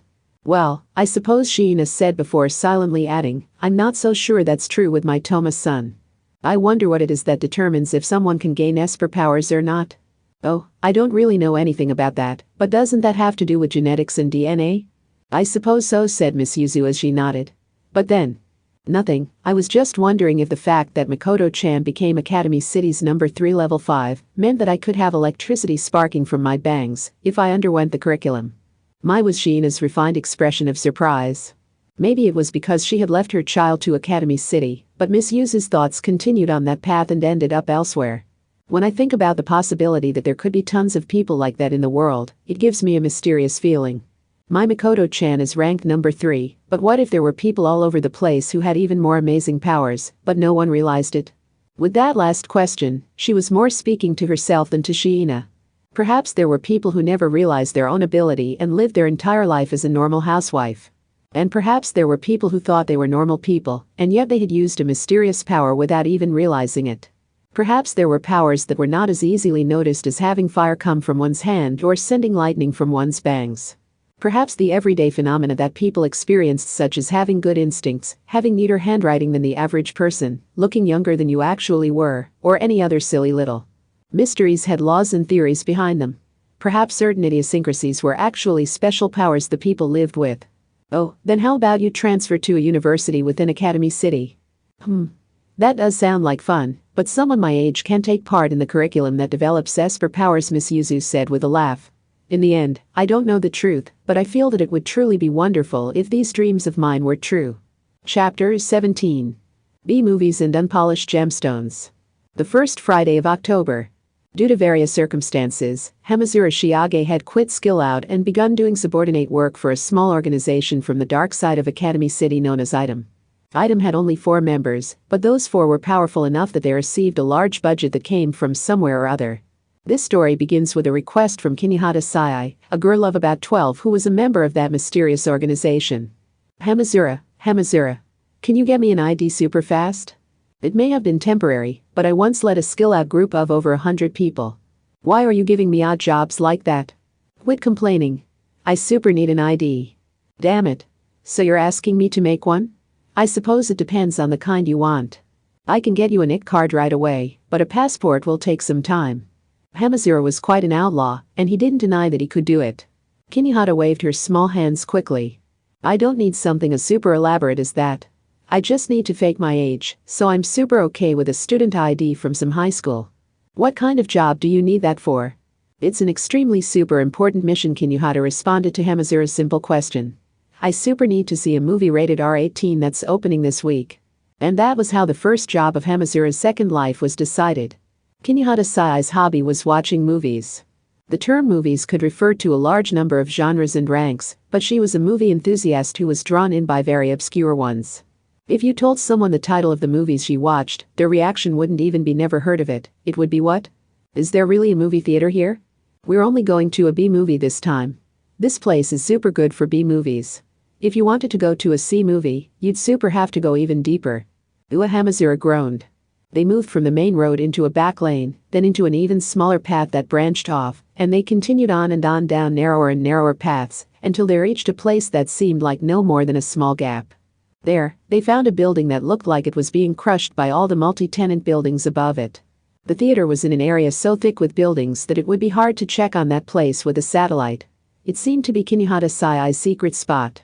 Of course, since it was a theater for specialty films, it only showed minor films that you couldn't catch somewhere else if you missed it. It held an aura that just told amateurs to go to sleep. Kinihata put her hands on her hips and snorted in excitement. You did get the ID for me, but I wanted something else to reinforce my appearance. If two people with IDs buy a ticket at once, it'll super trick the lady selling the tickets. And so, the two of them managed to make it past the cautious gaze of the ticket seller, who seemed like a bookworm of a librarian, and entered the theater building. They walked down a dirty Western-style hallway that felt right out of a horror game, and opened the double doors to the actual theater. The building itself was small, but the theater was even smaller. It was like a slightly bigger School Ave room, and the multi-level seats reminded Hamazura of the university lecture rooms he'd occasionally see on TV. But something else caught his attention. "Hey, I thought you said this was the only place in Japan you could see this movie. So, why is there no one here 15 minutes before it starts?" Hamazura looked over in shock after hearing a heavy breath in response to his question. He saw Kinihata Sai looking like she was about to faint with her folded hands on her cheek. "I'm the first guest at an exclusive screening. That means I'm the only one that understands how super wonderful this film is. Yes, I know it's only a delusion, but right now, what the director is trying to get across super only belongs to me." While the idiot went off in an odd direction on her own, Hamazura went to buy some popcorn. When he returned to the seats right in the middle of the theater, Kinihata laughed scornfully at the popcorn. "Ha! Caramel popcorn will make you super thirsty, so it's a horrible choice for the theater. You super don't understand, do you, Hamazura? Then quit reaching over and munching on it even more than I am. Here, I got a drink, too." "Oh, is that supposed to be a countermeasure for the thirst? A drink, especially a large carbonated one like that, will just make you need to use the bathroom during the movie. Hamazura, in the end, you're just super Hamazura. I don't want to hear that from a girl who took the drink from me and is now swinging her feet around under the seat." Eventually, the theater's lights lowered. A commonplace electronic buzzer sounded, and the screen lit up. Usually, the first 10 minutes would drag on with all the previews from the distribution company, but here, the movie started right away. Apparently, they weren't even able to introduce other films. It was the golden age of CG, yet the caption for the title looked like it had been cut out with scissors and directly placed on the film. Hamazura decided to ask a simple question. "Hey, what is it that requires interrupting the super greatest moment of my life, Hamazura? We're only 30 seconds in, and there are a whole bunch of youthful zombies who have only had their faces made blue with makeup. How am I supposed to react to that? You super don't know how to enjoy a B-movie, do you?" Normally, talking during a movie is strictly prohibited, but whatever started Kinihata as she munched on the popcorn Hamazura had bought. It's expected for a B-movie to not look so good. It's a film people super desperately made with no money or personnel. It isn't going to look polished without a lot put into it. Then what are we doing in these tiny economy class-like seats in this small theater? We should just go to a huge theater and watch a huge hit from Hollywood. Really? The huge hits may break records again and again, but finding a shining treasure of a B or C movie sticks with you more. It may seem stupid at first, but before you know it, you're super enjoying it. Sigh. I just don't get it. Hamazura decided that it was no use asking someone who was enjoying something from the start what was so good about it. It was like having the appeal of a band you had no interest in explained to you at length. So a surprisingly good B or C movie shines more than a shitty blockbuster, huh? He felt like the same could be said for them. Some people in the world had all sorts of abilities, but how many people were actually given a situation to display those abilities? How many people had undisplayed abilities that were hidden because they lacked a large budget, an excellent staff, or the proper facilities and equipment? It had been determined that Hamazura Shiage was a level 0, but it was possible that was just due to a problem in how the teachers had tried to bring out his ability. If Kinihata Sai went somewhere with more sunshine, perhaps her power would display itself in a healthier way. There were only 7 level 5s in Academy City, but was that really all? Perhaps in the large world stretching out beyond Academy City, there were people that possessed the qualities to become an 8th or a 9th, but no one knew it, and they ended up selling flowers by the roadside. Thinking like that, maybe the magnum-toting police officer shooting the blue zombies displayed on the screen of that tiny theater was a challenge to that unfair world. Maybe the message was, fate may have kept me from fully displaying my ability, but I'm still going to enjoy my life more than anyone else in the world. The information on the screen became a moving scene inside Hamazura. Once he had started letting those emotions enter him, he felt that the way he viewed the film changed. He wasn't feeling sympathy, but an odd sense of understanding. He couldn't say that it was a good film, but he felt like he could expect it to get good. It was a mysterious feeling that wasn't really trust and wasn't really uplifting. It was a continuous feeling that made him want to search out this director's work. This must be what Kinihata is so drawn to. Hamazura casually looked to the side. Kinuhata didn't notice his gaze while her face was covered in the reflected light from the screen. As she focused on the screen, her expression was one that could be seen as a type of earnestness. Then, she suddenly opened her mouth. Ah. This is super boring. Hamazura Shiage fell out of his seat, scattering caramel popcorn everywhere. You had me fake an ID and come with you to this minor movie. You're the one that was going on excitedly about how much you love movies, so can't you at least look like you're enjoying yourself? This is weird. When I read the pamphlet, it sounded super good, but about 10 minutes in, I lost interest. I guess movies really are something you have to see before you can tell how good they are. Very deep, very deep. Wait a second. Then what was that feeling of understanding B-movies and sense of identifying with the movie that was growing within me? What kind of understanding could you get from a super crappy movie like this? I at least know you definitely can't learn how to enjoy B-movies here. After having his question dodged, the door to Hamazura Shiage's heart slammed shut for the movie. As if to kick him while he was down, Kinuhata continued to speak while yawning. Yona, the heroine is super definitely going to die in 20 minutes. The staff's been giving all sorts of signs that they want to just kill her off. Have you already cut off all empathy for her? I say she won't. The heroine will survive this zombie hell and see the morning sun with the protagonist. Then let's make this a super bet. I wager a pack of gum she dies. She won't. After all, a brave heroine that doesn't speak much like that matches my tastes perfectly. As he spoke, a portion of the screen turned crimson as she was eaten. Instead of dying instantly, her skin turned paler and paler. Hamazura buried his head in his hands, and Kinuhata Sai's unmotivated voice rang out through the theater. I super got some gum. When going to a movie, go with someone who won't give up on it halfway through. Chapter 18. Worthy of carrying on that name. The first Friday of October. I finally found you, Hanzo-sama quietly spoke a ninja girl, a chain wrapped all around her body. She was in the above-ground section of District 22. Unlike the other districts, almost 100% of District 22's functionality as a city was underground, so the above-ground area was entirely covered by a wind farm. A metal framework that was built up to about 30 stories above ground spread out in every direction like a jungle gym, and wind turbines were placed all over it. Standing amid that odd turbine-filled scenery was a boy with a bandana wrapped around his head. His name was Hanzo, and he was leaning up against a piece of metal framework that was standing up on end like a pillar. He was staring at a girl named Kurua who was wearing a yellow mini yukata that had a see-through midriff. Really?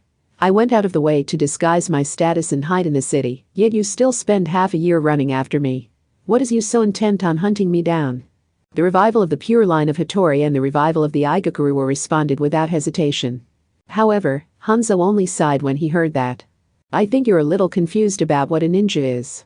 A ninja was originally a bandit hired by some powerful military commander. It wasn't something that had pure lines or anything. Sure, some of that started later, but the farther you look into our origin, the more it becomes clear that a ninja can really just be anyone. Hanzo put his hands in his pockets as he spoke. Listen up, Kurua. A ninja should be like a weed and think like a poisonous insect, and have a supporting role. By the time we have pure lines, we can't survive in this world. Do you know why? We live hidden in the darkness, so if we give off that much light, people will send a concentrated attack on that light and kill us all. That just shows that we ninja are afraid of influential people. But an age where we can move on more efficiently has come. Do you want a place to be that badly? Said Hanzo, shaking his head. What was truly unfortunate was that he thought she was an idiot, yet still understood how she felt. Look, let me give you a tip. Learn to be like a weed, think like a poisonous insect, and honor your own supporting role. Weeds are everywhere, we will never be rid of poisonous insects, and the supporting roles blend into the background. Taking all of that together and condensing it gives you the essence of what a ninja is. So, you refuse to understand. Well, you're not putting much effort into convincing me. Then, the metallic noise was heard from Kuruwa's sleeve. Her left arm was bare up to the shoulder, but her right one was covered by a long sleeve. When she moved even slightly, the chain wrapped around her body could be heard. If I cannot convince you, I will force you to surrender and make you become a part of the Hattori revival by my own hand. That's a rather extreme proposal. Do you want to have my babies or something? If it is necessary, yes. Even if it is by force. Hanzo cited Kuruwa's completely serious response. Are you going to pull out a gun? I stopped doing that. I was told it was not ninja-like. Also, guns are complex, so their operation can become unstable, and there are ways for others to intentionally cause such instability. Hanzo looked puzzled, and Kuruwa spoke as calmly as she could. There are some guns that can be made to fail by bending the magazine by as little as 1 millimeter. I felt it was better to face you with something simpler. A loud metallic noise rang out. A sickle about 30 centimeters long flew out from Kuruwa's sleeve. The chain wrapped around her body came off, and the end was connected to the sickle. The other end of the chain was at the metal shackle around her ankle. A kusarigama. Hanzo narrowed his eyes with his hands still in his pockets. That isn't a ninja weapon. It is an unconventional hidden weapon, but it stands out too much. Kuruwa did not respond. However, this was not because she was trying to defeat him silently without exchanging words. It was because Hanzo had leapt straight towards her with tremendous speed. Kuruwa gasped and attempted to fall back, but Hanzo had already taken his final step forward. At some point, he had taken his right hand out of his pocket. He brought his hand back as if readying a punch. However, there was something shining up his sleeve. By the time she noticed that, his 5 fingers were already soaring towards her face. He was moving too quickly for her to move her entire body out of the way, so Kuruwa moved her head to the side, barely managing to avoid the incoming attack. Inuchin. This is a ninja weapon. In Hanzo's hand was an extremely short arrow only about 15 centimeters long. This arrow was used for stabbing, not throwing. Because of this type of assassination blade was known as the world's shortest spear. As Hanzo's next strike came, Kuruwa had no choice but to wrap the thick chain around her hand and use it for defense. The proper way to use a kusarigama was to create centrifugal force, throw the weighted chain, and then strike with the point of the sickle once the chain had been wrapped around the enemy's weapon. However, with multiple attacks coming from right in front of her, she didn't have time to swing the chain around to create centrifugal force. Kuruwa gritted her teeth as she was forced to go on the defensive. Hanzo wasn't fighting seriously. A true ninja technique would kill on the first strike, and if that failed, the ninja would quickly flee. If Hanzo was violating that theory, he must have been intending to quietly take care of her in order to silence her. You're taking me lightly? Kuruwa abandoned her polite manner of speaking and swung the chain while she held it in both hands. The attack had no centrifugal force behind it and was a bit like a jab, but Hanzo still had to swing his head back to avoid it. In the opening that was created, Kuruwa managed to put a good amount of distance between them. She moved behind the metal pillar to one of the wind turbines, perhaps in order to get behind cover. Hanzo immediately moved forward. Without even giving Kuruwa a chance to compose herself, he used the momentum he obtained from swinging around the pillar to attack from the side. The Uchin's arrowhead stabbed forward, tearing through fluttering yellow cloth. However, Hanzo's face darkened. All that was there was the abandoned yukata. He heard the sound of air being sliced. He looked over and saw Kuruwa coming around the other side of the pillar, as if she had gone around at the same time he had. She, now only wearing her underwear, had used the time that she had bought for herself to start swinging the chain around. The chain was traveling in a circle with a meter-long radius. Hanzo felt a sense of danger as he saw the weight go around again and again, building up speed and force. Here it comes. The thrown chain was used for being wrapped around weapons, and the tip of the sickle was used for attacking, once the enemy's movements had been cut off. The one good thing about the kusarigama was that it was easy to guess its timing. As it swung around, amassing power, it had to be released at the right angle with the right timing, or else the weight would fly off in some odd direction. As the weighted chain spun, it made a whooshing noise. Hanzo concentrated and heard a conspicuously louder whoosh. Dodge. He moved his center of gravity to the side in preparation to jump, only to realize that Kuruwa hadn't let go of the chain yet. The louder whoosh he had heard had just been Kuruwa mimicking the noise with her mouth. Oh, shy. Hanzo had realized what had happened, but he couldn't correct his altered center of gravity instantly. Due to this hesitation, when the chain actually soared towards him, he couldn't move in time. When she released the weighted chain, Kuruwa was convinced of her victory. Hanzo could not avoid her attack. The thick chain would wrap around his right arm and seal his movements. Then, Kuruwa just had to pull hard on the chain to unbalance him and finish it with her sickle. She had the absolute advantage, but she was wrapped in a kind of loneliness. Was this all that Hanzo's power, the power of the Hattori line, was? As she ground her teeth, her chain headed accurately for Hanzo's arm. The chain headed for the area between his armpit and elbow, and started to wrap around his arm, clothes and all, like a snake. However, the chain slipped right through Hanzo's arm, and continued on at an unexpected angle. Wah?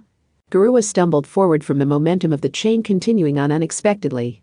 Instead of wrapping around Hanzo's arm, the chain had flown right through it like it was made of Japanese paper. It took Kuruwa a second to realize what had happened. Hanzo's right arm swayed loosely. He had taken his arm out of the sleeve, and Kurua had attacked the empty sleeve. Hanzo's actual right arm must have been in the main body of his jacket. He couldn't attack with his uchin like that. However, there was no guarantee that he only had an uchin in his right hand. Hanzo dashed forward. Kurua attempted to defend with the chain, but it didn't work the way she wanted it to, due to her body having been pulled forward by the momentum of the chain. She only lost a split second due to that, but it was enough for Hanzo to make a decisive approach. In that instant, Kurua smiled for some reason. As that strike approached before her eyes, the girl wishing for the revival of the Hattori line smiled. Excellent, Hanzo-sama. Something was shining in Hanzo's left hand. Hanzo silently looked down at Kurua's face. The girl was collapsed on the ground wearing nothing but her underwear, but she had no obvious bleeding. At the last second, he had drawn in the uchin in his hand and struck her with his fist. Damn it. Don't look so happy when I defeat you. Hanzo clicked his tongue. She did not live like a traditional ninja. Her willingness to even die for a single goal was more of a samurai bushido kind of thing. He couldn't do that. He was a ninja that was like a weed, like a poisonous insect, and had a supporting role. Even though he had permanently lost his friend Kamaba and at least temporarily lost his friend Hamazura, he was just living his normal life alone. The ninja wasn't particularly strong or remarkable. As the previous fight had shown, the way of the ninja was to use some kind of trick to bring the rhythm of battle in their favor, and then use an opening to attack from a blind spot. Because of this, someone who was no one special like Hanzo wouldn't take part in fights where he couldn't take out the enemy in a single blow. He understood the basics of living as a spy. What a pain in the ass. Hanzo shook his head and picked up Kurua's abandoned mini yukata. Even though she was a kunoichi trained in those techniques, he couldn't let her stay there half naked. He started to drape the mini yukata over her like a sheet. But then he felt a piece of paper. He searched through the mini yukata's sleeve and found a small report inside. A gemstone list? Even within Academy City, there were rumors of natural espers known as gemstones. Kurua may have been trying to create a new ninja group out of those people. Strictly speaking, ninja were scientific people, and unlike Hanzo, Kurua was aiming to create a flashy, extravagant, and pure ninja group. With that goal, a unit made up only of gemstones must have sounded pretty appealing. However, that wasn't what made Hanzo frown. He held the list of gemstones in his hand and thought. Why does Kurua have a classified Academy City document? She was a ninja descendant, but it had taken her almost half a year to corner Hanzo. She may have specialized in blending into the background and mixing in with a group, but he didn't think she had the ability to gather information from a wide area. Whoever prepared this list was using Kurua to do something. But who? And what were they after? He thought for a bit, but couldn't come up with an answer. What is happening in the city? The sound of the report being crumpled came from Hanzo's hand. Chapter 19. Shining Gemstones and Bloodstained Rites. The second Friday of October. It pissed her off that every single member of Academy City's board of directors was rich. The genius girl Kumakawa Saria placed her fingers on her temple as she looked around at Kaizumi Tsugitoshi's personal home theater. The domed room he called his home theater looked out of place for a personal residence and was made with acoustics in mind. Speakers were spread 360 degrees around the room, and every gap in the wall was filled with them. There was even a speaker on the back of the door. An acquaintance of mine is a conductor, said the old man wearing formal clothes that would have fit in more in an antique setting. So I wanted to make something that would make even a live performance enthusiast jealous, and, before I knew it, I had this. My wife and my daughter were shocked, too. I don't really care, but you must need a special kind of music media to use all of these speakers. Well, yes. The sound quality is wonderful, but each song costs about 20 million yen. Go to hell, spat out Kumakawa as she looked over to the theater's giant monitor. This was no cheap projector, it was a super high-density display. The money spent on the display could have been used to buy an entire movie theater, including the land it was on. Displayed on the screen wasn't some huge hit of a movie that was forgotten a year after it opened. It was a boring man's face. Kumakawa sat down in a leather-covered chair so soft she felt like she could have fallen into an eternal sleep in it, reached over to the drink on the side table, and looked back to the screen. I don't like this nouveau riche style, but it's soundproofed, which lets us talk in private. So why don't you tell us what your complaint is? We haven't done anything we need to make excuses about, said the large face displayed on the screen. Explaining it all is a pain, but we aren't involved in these incidents. Just do some research and you'll know I'm telling the truth. The entire chain of events happened naturally without our even knowing. I see, said Kaizumi as he placed his hands on the back of Kumakawa's chair. So you're saying you had no part in the sudden and simultaneous targeting of gemstones for research samples in France, India, Austria, Thailand, Argentina, and elsewhere? Yes. The man on the screen nodded. In the past we created and implemented projects such as the Stargate project, thinking we could seriously use espers for military purposes. But this is different. Look into the origins of each of the organizations and you'll know I'm telling the truth. They aren't connected and they weren't created from our investments. True enough. Kumakawa took a sip of a pink liquid through a straw and looked over to the document sitting on the side table like a fruit garnish. They were the investigation reports on the organizations that were after the gemstones. Academic organizations, scientific thought groups, sports engineering groups, and even some peculiar human trafficking organizations. It's true that there is no proof that this is a network you created, and I can't imagine you would be backing them. Of course we aren't. Just because the CIA is well known doesn't mean we're behind every conspiracy in the world. Yes. By the way, I have a question for you. Kumakawa tossed the documents aside. In each one of these academic organizations, scientific thought groups, sports, engineering groups, and peculiar human trafficking organizations, there are 2 CIA spies. Why is that? Did you really think we wouldn't notice? Do you have a network between these independent organizations and they don't even know it? But why? I doubt the leader of your country approves of this method. The man on the screen started talking on about something, but Kumakawa cut the connection without listening. Kaizumi looked down at Kumakawa's head. What do you think? Well, responded Kumakawa as she shook her glass, causing the ice inside to lightly spin around. We don't need to worry about the individual organizations. No matter how much they tinker with those gemstones, they aren't going to gain the techniques needed to actually develop esper powers. They'll just fail, so we can leave them alone. But the Stargate group is obtaining the information on all those failures and bringing it together. And failures are the seeds of success.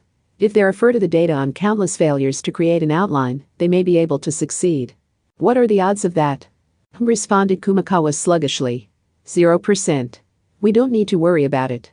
Kaizumi sighed at her blunt response. It was not a sigh of relief, it was a sigh of exasperation. He had most likely predicted her response. Kumakawa continued. Even with all that, they'll fail. They don't know how to use all the data they gathered, so they'll end up at a standstill. But as long as they don't realize they have failed, they will continue to use up the gemstones. I see. My trifling fears are gone now, was Kaizumi Tsugitoshi's short initial response. Now let's get down to the real issue at hand. What are we going to do from now on? Hey, you're as naive as ever. I know that each individual organization and group will fail on their own, but I don't like that the gemstones will be used up. No, let's stop referring to them as gemstones. The ones in danger here are just kids who happen to have a certain ability. The capture operations could have already begun. If they wanted to safely shelter the children known as gemstones, they had to settle this before each group's research began. These groups referred to themselves as research institutions, but their cumulative knowledge of developing esper powers was close to zero. Their assumptions and preconceptions might even lead them to dissect the gemstones and put them in formaldehyde the second they were captured. I'm pretty sure I already answered that question, said Kumakawa in a voice that showed how little she cared. There are only around 50 gemstones. On the other hand, there are countless eccentric scientists after them. As such, it would be faster to take care of the gemstones themselves. Invite them to Academy City. Taking them in is the most efficient method. You said something about those kids having lives of their own, and, in the end, you didn't do anything. It was your kindness that forestalled you. I admit I was at fault, said Kaizumi in a stiff voice. And now I have an impossible order for you, my brain. What exactly should we do? They are using the gemstone list that the CIA prepared via different routes than ours to begin mining the children nearby. Even if we dispatch Academy City people, we can't make it in time to stop the mining taking place simultaneously across the world. How are we supposed to stop that? It's true that we wouldn't make it if we only dispatched people from Academy City. Even with supersonic passenger planes, there are still geographic limits. However, Kumakawa added, the situation changes if we use the organizations around the world that work with Academy City. If they can all act at once around the world, so can we.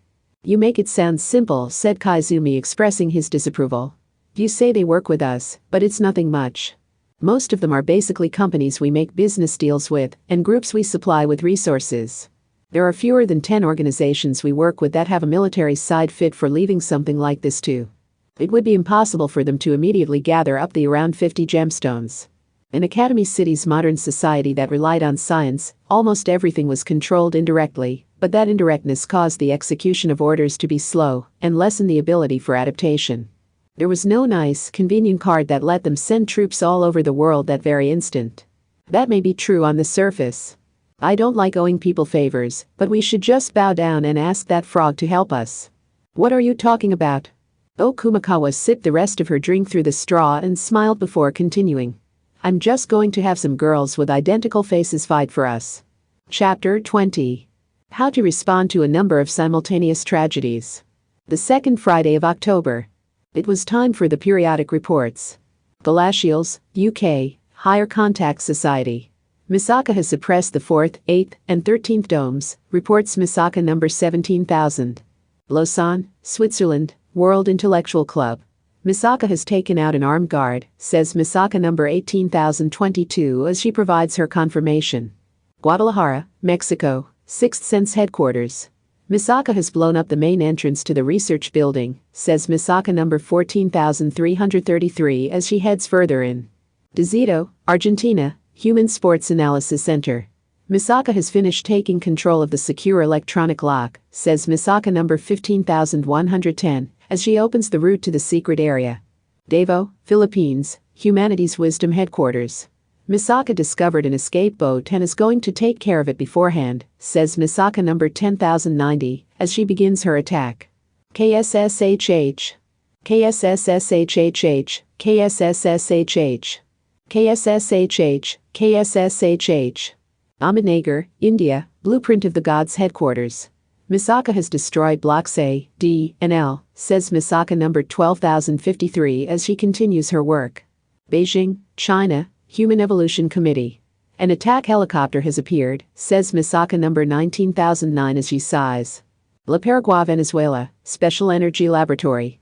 Misaka has succeeded in destroying 80% of the research equipment, says Misaka number 11,899, as she is chased by unending work. Moosonee, Canada, Universe of the Heart Research Room. Misaka has succeeded in cutting all power, including the emergency generators, reports Misaka number 16,836 in the darkness. Salzburg, Austria, International Superior Gene Bank. Misaka has spotted a white kitty, but it's hardly the time for that, says Misaka number 10,501, as she reluctantly returns to the battle. Thud. Slam. Bang bang. Boom. Antarctica, Extraterrestrial Chaos Observatory. Misaka has met some resistance, says Misaka number 19,900 as she fights back. Chiang Mai, Thailand, Upert History Archives. If this is all, Misaka can handle it on her own, says Misaka number 12,083, as she gives her assessment of the situation. Starogard, Poland, Anti-Electromagnetic Wave Relief Committee. It seems this is the last bit of resistance, says Misaka number 10,855 in a plain report. Venza, Italy, Wings to the Future Corps. All of the tanks are making this a bit difficult, says Misaka number 17,203 dejectedly. Logrono, Spain, Precise Micro-Faith Association. Some assassins who seem to be former soldiers have appeared, says Misaka number 19,488, as she takes them out with a swift attack. Crash. Boom bang bang bang bang. Ruhr.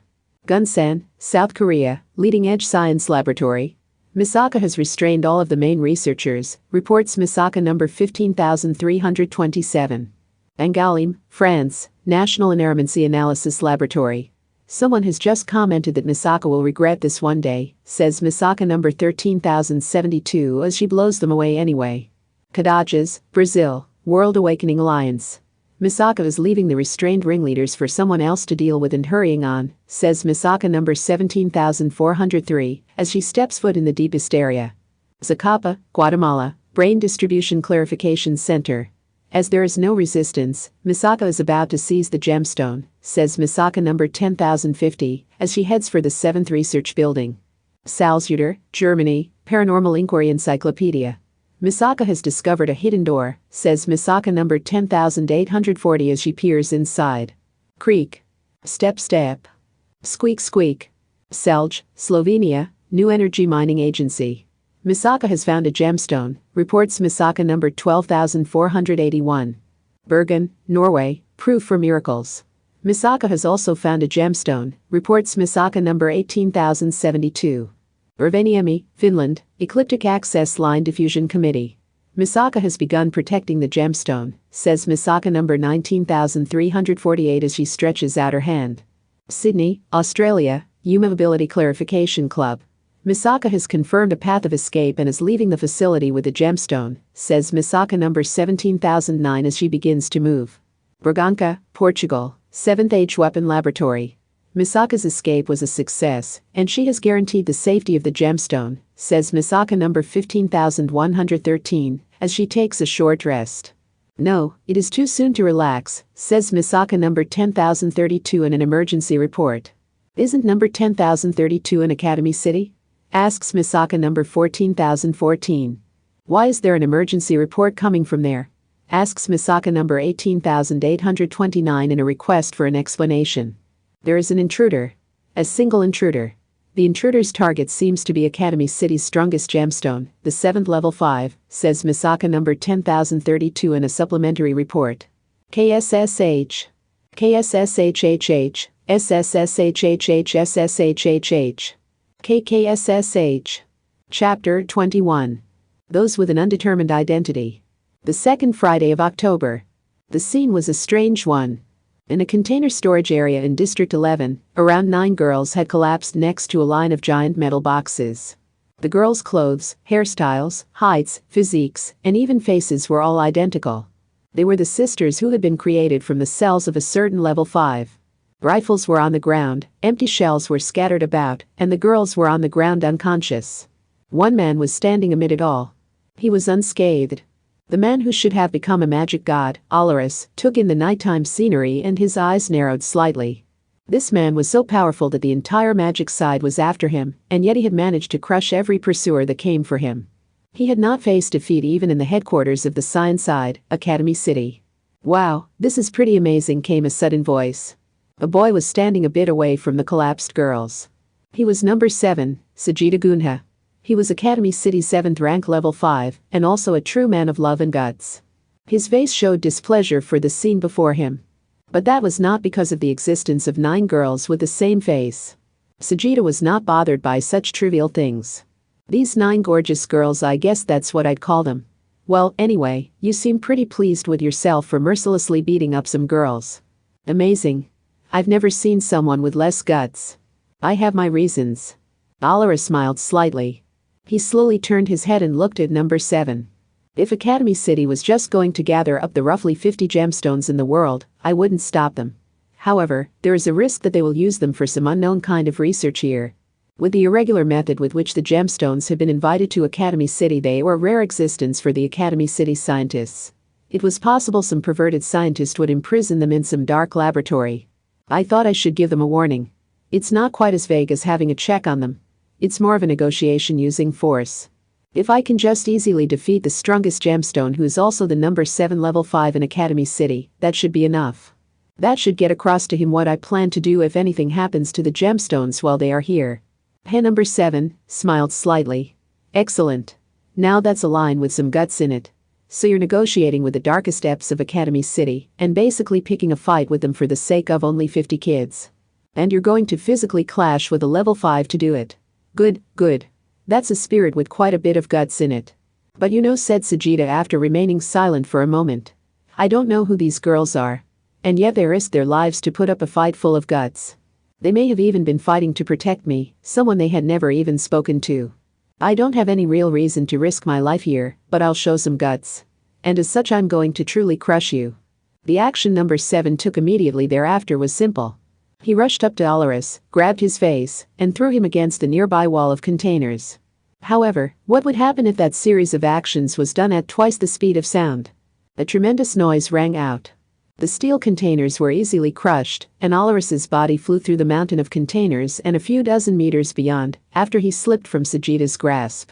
The mountain of containers collapsed like a house of cards and rained down on top of Sajida and the collapsed girls, but he raised his hands above his head, and the containers were blown upwards like a volcano in midair. Dust enveloped the area. An ominous metallic clattering continued irregularly for some time. Then number 7 narrowed his eyes. TCH. They may be rotten, But you certainly are showing some warped guts. No, I really have no guts, said a voice amid the dust. A silhouette could be seen where the sound had come from, and Alara slowly walked forward. He hadn't changed even slightly. Not one hair was out of place. But I have my reasons. Unlike you, I have a reason to fight. Number 7 did not respond. Sagitta tried to approach Alaris in order to drive some guts into the gutless man before him. That was when Alaris showed the true value of his own power. Simply put, it was an unexplainable phenomenon. Even Sagitta, who received the attack, could not even slightly understand what had happened to him. Before he realized it, he had been blown away a great distance. Everything from the surface of his body to his very core received damage equally. He was not hit in one spot, and then the shock spread from there. It was more like an unnatural damage had permeated his entire body like a cloth being dunked in water. After receiving that clean hit, strength left his legs and he collapsed to the ground. Even so, the only thing in Sagitta Gunha's mind was not filled with fear, his mind was full of questions. He didn't even let himself feel any danger to his life from Alaris's attack. The most fearsome attack in this world is an unexplainable power, spoke the man who should have become a magic god. No matter what kind of mysterious power your attack uses, if you swing it down the same as a sword, it can be stopped the same as a sword. If you shoot it the same as a gun, it can be blocked the same as a gun. Any kind of unknown attack that can be understood is pretty much the same. GHHH. Number 7 attempted to stand up from his face-down position. Alaris did not move. He did not make a single action that was explainable or understandable. He merely caused some phenomenon, and Sagitta's body was blown back even further. But an unexplainable power cannot be dealt with the same way. Alaris spoke slowly and quietly. The most fearsome thing in this world is to be defeated by an attack, using an unexplainable power coming from an incomprehensible place, while you have no way of thinking up a countermeasure. The attack is vague and you cannot assign conditions to it, and you don't even know if there is a direction you can go to avoid it, or if you could even avoid it after getting tens of thousands of kilometers away. You now know how horrible that is firsthand. Sagitta did not voice any surprise. It may have been incomplete, but he had taken 2 direct hits from Alaris's Lidskiff. That legendary throne did not actually have any attack functionality, but that was the very reason that Alaris's spell had evolved to something unexplainable when he forcibly used it as one. Lidskiff's attack was a vague thing that did not have a defined range or force, so number 7 had most likely already lost consciousness from being on the receiving end of it. There is no major difference between us, muttered Alaris as he relaxed. One of us is aware that we wield an unexplainable power, and the other isn't. That is the only real difference between us. You are the delicate yet complex number 7 that not even the Academy City researchers could do anything about. In fact, you're a special esper that they aren't even sure should really be classified as a level 5. If you understood that yourself, you may have been able to defeat me. The man who should have become a magic god's objective was to fight with the number 7 and defeat him with overwhelming power. It was a slight check on Academy City that was gathering large numbers of gemstones. Alaris decided that he had accomplished his goal and silently turned around. I did have a reason that I couldn't let myself lose. It may have been unfortunate for you. But just accept your defeat. This isn't a problem that can be dealt with using guts. Then. Now that's a comment I can't just let go. The presence stood up. Alaris slowly turned back around. A boy was standing there with wounds covering his body. He had received the unknown attack of Lidskiff twice and should have lost consciousness, and yet he stood up. Alaris had not seen that coming. However, this was the world Alaris lived in. Don't treat people like they have no guts before they've given up, you bastard. Blood was oozing from his forehead. His breathing was erratic. But number 7 ignored the pain and stared at Alaris. I won't be defeated so easily. I'll show you that being arrogant and full of yourself isn't the only kind of strength. Guts aren't something you lose just because you're at a disadvantage. An unknown power wrapped itself around Sagitta Gunha. I'll show you what true guts are. You don't need some great reason. A man who isn't twisted or rotten, even if he's a complete stranger, can stand up for some injured girls. Number 7 ran forward with the momentum of the power gushing forth. Unlike Alaris's unexplainable power, anyone could understand his simple approach. Alaris smiled in response. As he smiled, he took no action that was explainable or understandable. The third instance of Lidskiff in the 7th level 5. Those two inexpressible, inexplicable, and incomprehensible monsters clashed. And Chapter 22. The conclusion cannot be grasped individually. The second Friday of October. A cold sweat was pouring from George Kingdom's body. During the Cold War, he had, unofficially, been the leader of the Stargate project to develop esper powers in a certain country. That project had failed, but he was still rumored to be a skilled person who was behind various different projects. He was in charge of those projects both because the CIA could freely control him and because his value was legendary. However, he was cornered now. It was odd. He thought he had prepared for every possible circumstance, but reality had slipped through the cracks and brought it all to an unthinkable conclusion. There had been over 50 research groups that all had independent financial backing and different methods of being funded. All of them had simultaneously seized gemstones all over the world, yet all at once, someone had destroyed them and the projects they were working on before any progress could be made. The word self-protection floated into the back of his mind. All those projects had been carried out under each organization's individual judgment, and they had all resulted in great losses without a single result. The Senate wasn't going to let George get away with this one. He wouldn't just lose his ability to act, he would lose his life. However, there was something other than fear filling George's head. What? A question. He didn't need to ask who it was that had physically stopped his project. It wasn't as if the people who had attacked each organization simply hadn't been seen. He had received the final reports from the spies in each place. What happened? He had a question beyond that. The operation had been top secret. Only George Kingdom himself had all of the information. That was why George was the only one in the operation that was asking this question. How had girls who looked exactly the same attacked simultaneously all across the world? A small bit of static sounded in his ear. He had only given his radio frequency to his closest associates, and all of them had been taken out in the attack. Are you done sorting everything out? It's pretty underhanded to not even give you a trial. I'm sure someone who lives in the dark side is well aware of what it means to make an enemy of an entire country. Kumakawa. George was dumbfounded at hearing the voice of the brain of the board of directors. He simply asked a question, forgetting to even be angry. Don't tell me you people mass-produced those. Yup, that's it, responded the genius girl Kumakawa Saria cheerfully. Cloning humans from cells is against international law, and more importantly, making those girls take military action was an unnecessary risk. I owe someone for that, so I thought I should at least help take care of the aftermath. George Kingdom had a feeling that he had set foot somewhere he shouldn't have. He was currently standing inside a special facility that could function as a shelter, but that didn't ease his mind at all. Ever since ancient times, the fate of fools who touched something they shouldn't have was always the same. He heard a small footstep. Really, I finally make my super return, and they have me taking care of some fat old man who's super misunderstanding things.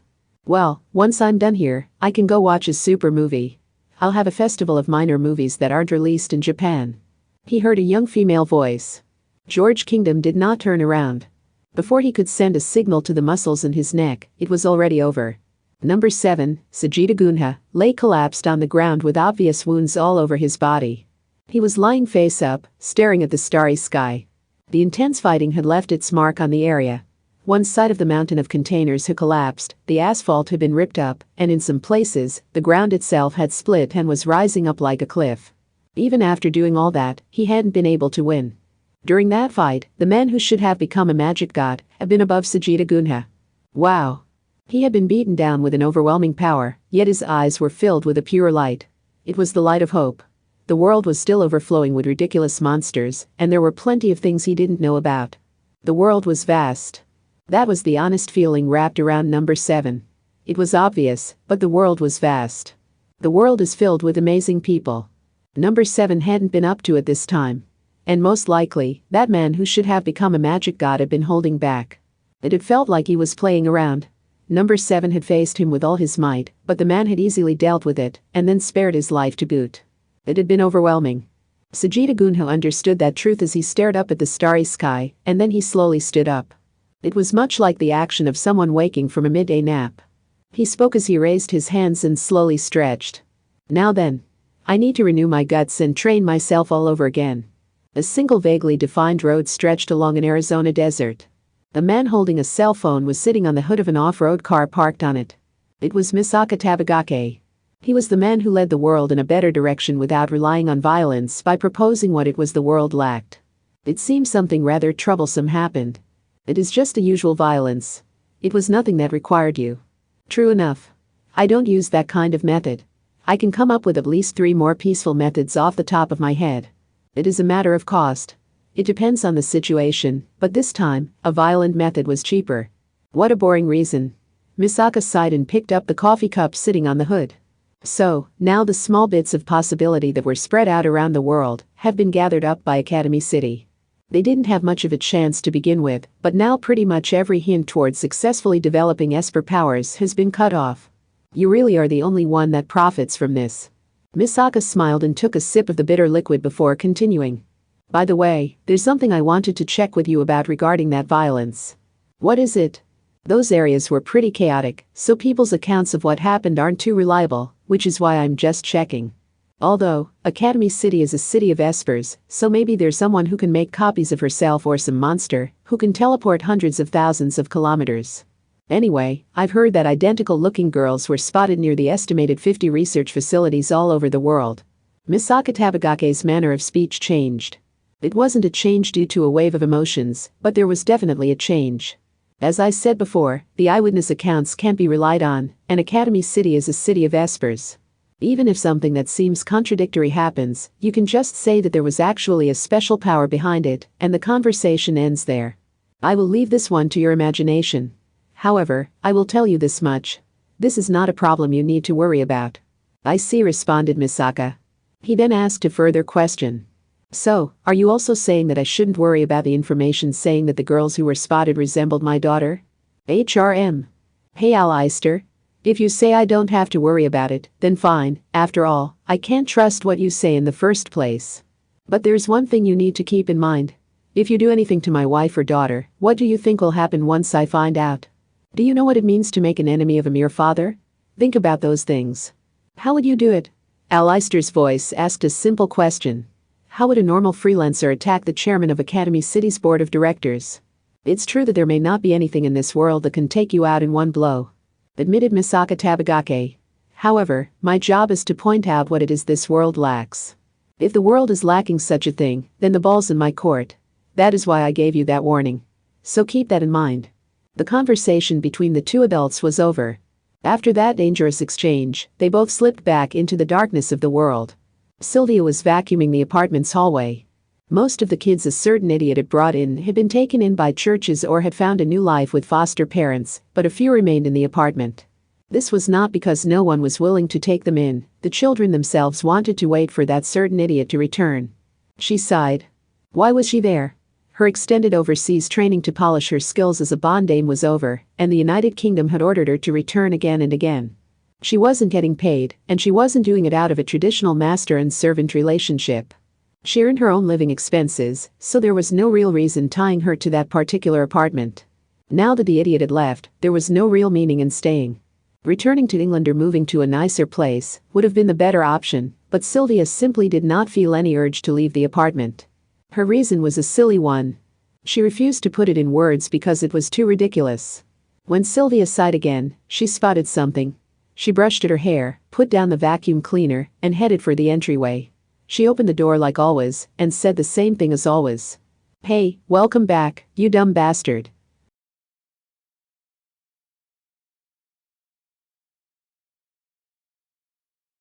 Afterward. To those who have read through the books one at a time. Welcome back. To those who read through all of the books at once. Welcome. This is Komachi Kazuma. This is SS2. I wrote these stories as events that weren't in the main story, but are nice to know. I wonder how well I did. I think this one displayed the world of the series from all sorts of angles, with the magic side, the science side, and even the normal side. The overall theme was the passing of the days and months, and the keyword was gemstone. Surprisingly, this volume takes place over almost an entire year. The story of the gemstones was completed here in SS2, but those who have read to the end must be wondering about some things. For example, is the gemstone story really complete? Or why wasn't that person collected with the others? You're right to ask those things because, while the gemstone storyline was solely in SS2, there are other storylines that haven't been declared yet. It may be fun to speculate about various things. Oh, right. About the two people with the highest rank who appeared in this volume. Those two are basically the kind of characters who are against the rules in this kind of battle story. As for why, well, they have no real battle procedure. I suppose there is the forceful approach of going with a great frontal attack of power that exceeds the total Amount of unexplainable power, though. Speaking of unusual people, there were 2 ninja in this volume. This world does have that area and that kind of angle in it. The ninja here ended up having a confusing talk about the ways in which ninja are not the same as samurai and what to do about it. It might be fun to look further into their story, but that might be difficult because they are characters with a subtle rule about staying side characters. In a way, they're further below the surface than the magicians. Personally, I feel that the strongest character this time was Misaka Papa, but what did you think? He is from yet another section that is separate from the main index series. And he changes the world via means other than battles. 137. That said, it isn't that he doesn't fight, he just has a different way of fighting. He isn't the kind of good person who denies fighting itself. He rashly interferes with the foundations of society, so he might be even more dangerous than the children who merely clench their fists and punch each other. Also, one person who could oppose Misaka Papa is Kamiju Tuiya. Those dandies have their own way of fighting. Well, one of them is a corporate warrior who's never promoted and is even used by his own subordinates, and the other leaves the finances to his wife, so they're rather difficult dandies. Come to think of it, if you follow SS Volume 1 to Volume 2, you will be astonished to see how little they are connected. I suppose you can just barely make a connection with the destruction of skill out. It makes me want to make fun of myself for saying the 2 SS volumes are a series, but I felt it would be more interesting to do away with that kind of definition and restraint in order to make it a stage where anything could happen. As such, if a 3rd volume ever comes out, I'm betting the connections between SS volumes will fade even more. Many thanks to my illustrator Himura-san and my editor, Mickey-san. The setting kept changing, which made this difficult, not to mention how many chapters there were, so thank you for sticking with it. I would also like to thank all the readers. Thank you for reading this SS that I started solely on the idea of destroying the theory that each volume ends after a short period of time. And now you will be closing the page. I pray that you will be able to open the cover of the next volume. And I will lay down my pen for now. A lot is happening that Kamiju-chan doesn't know about, you know? Kamachi Kazuma,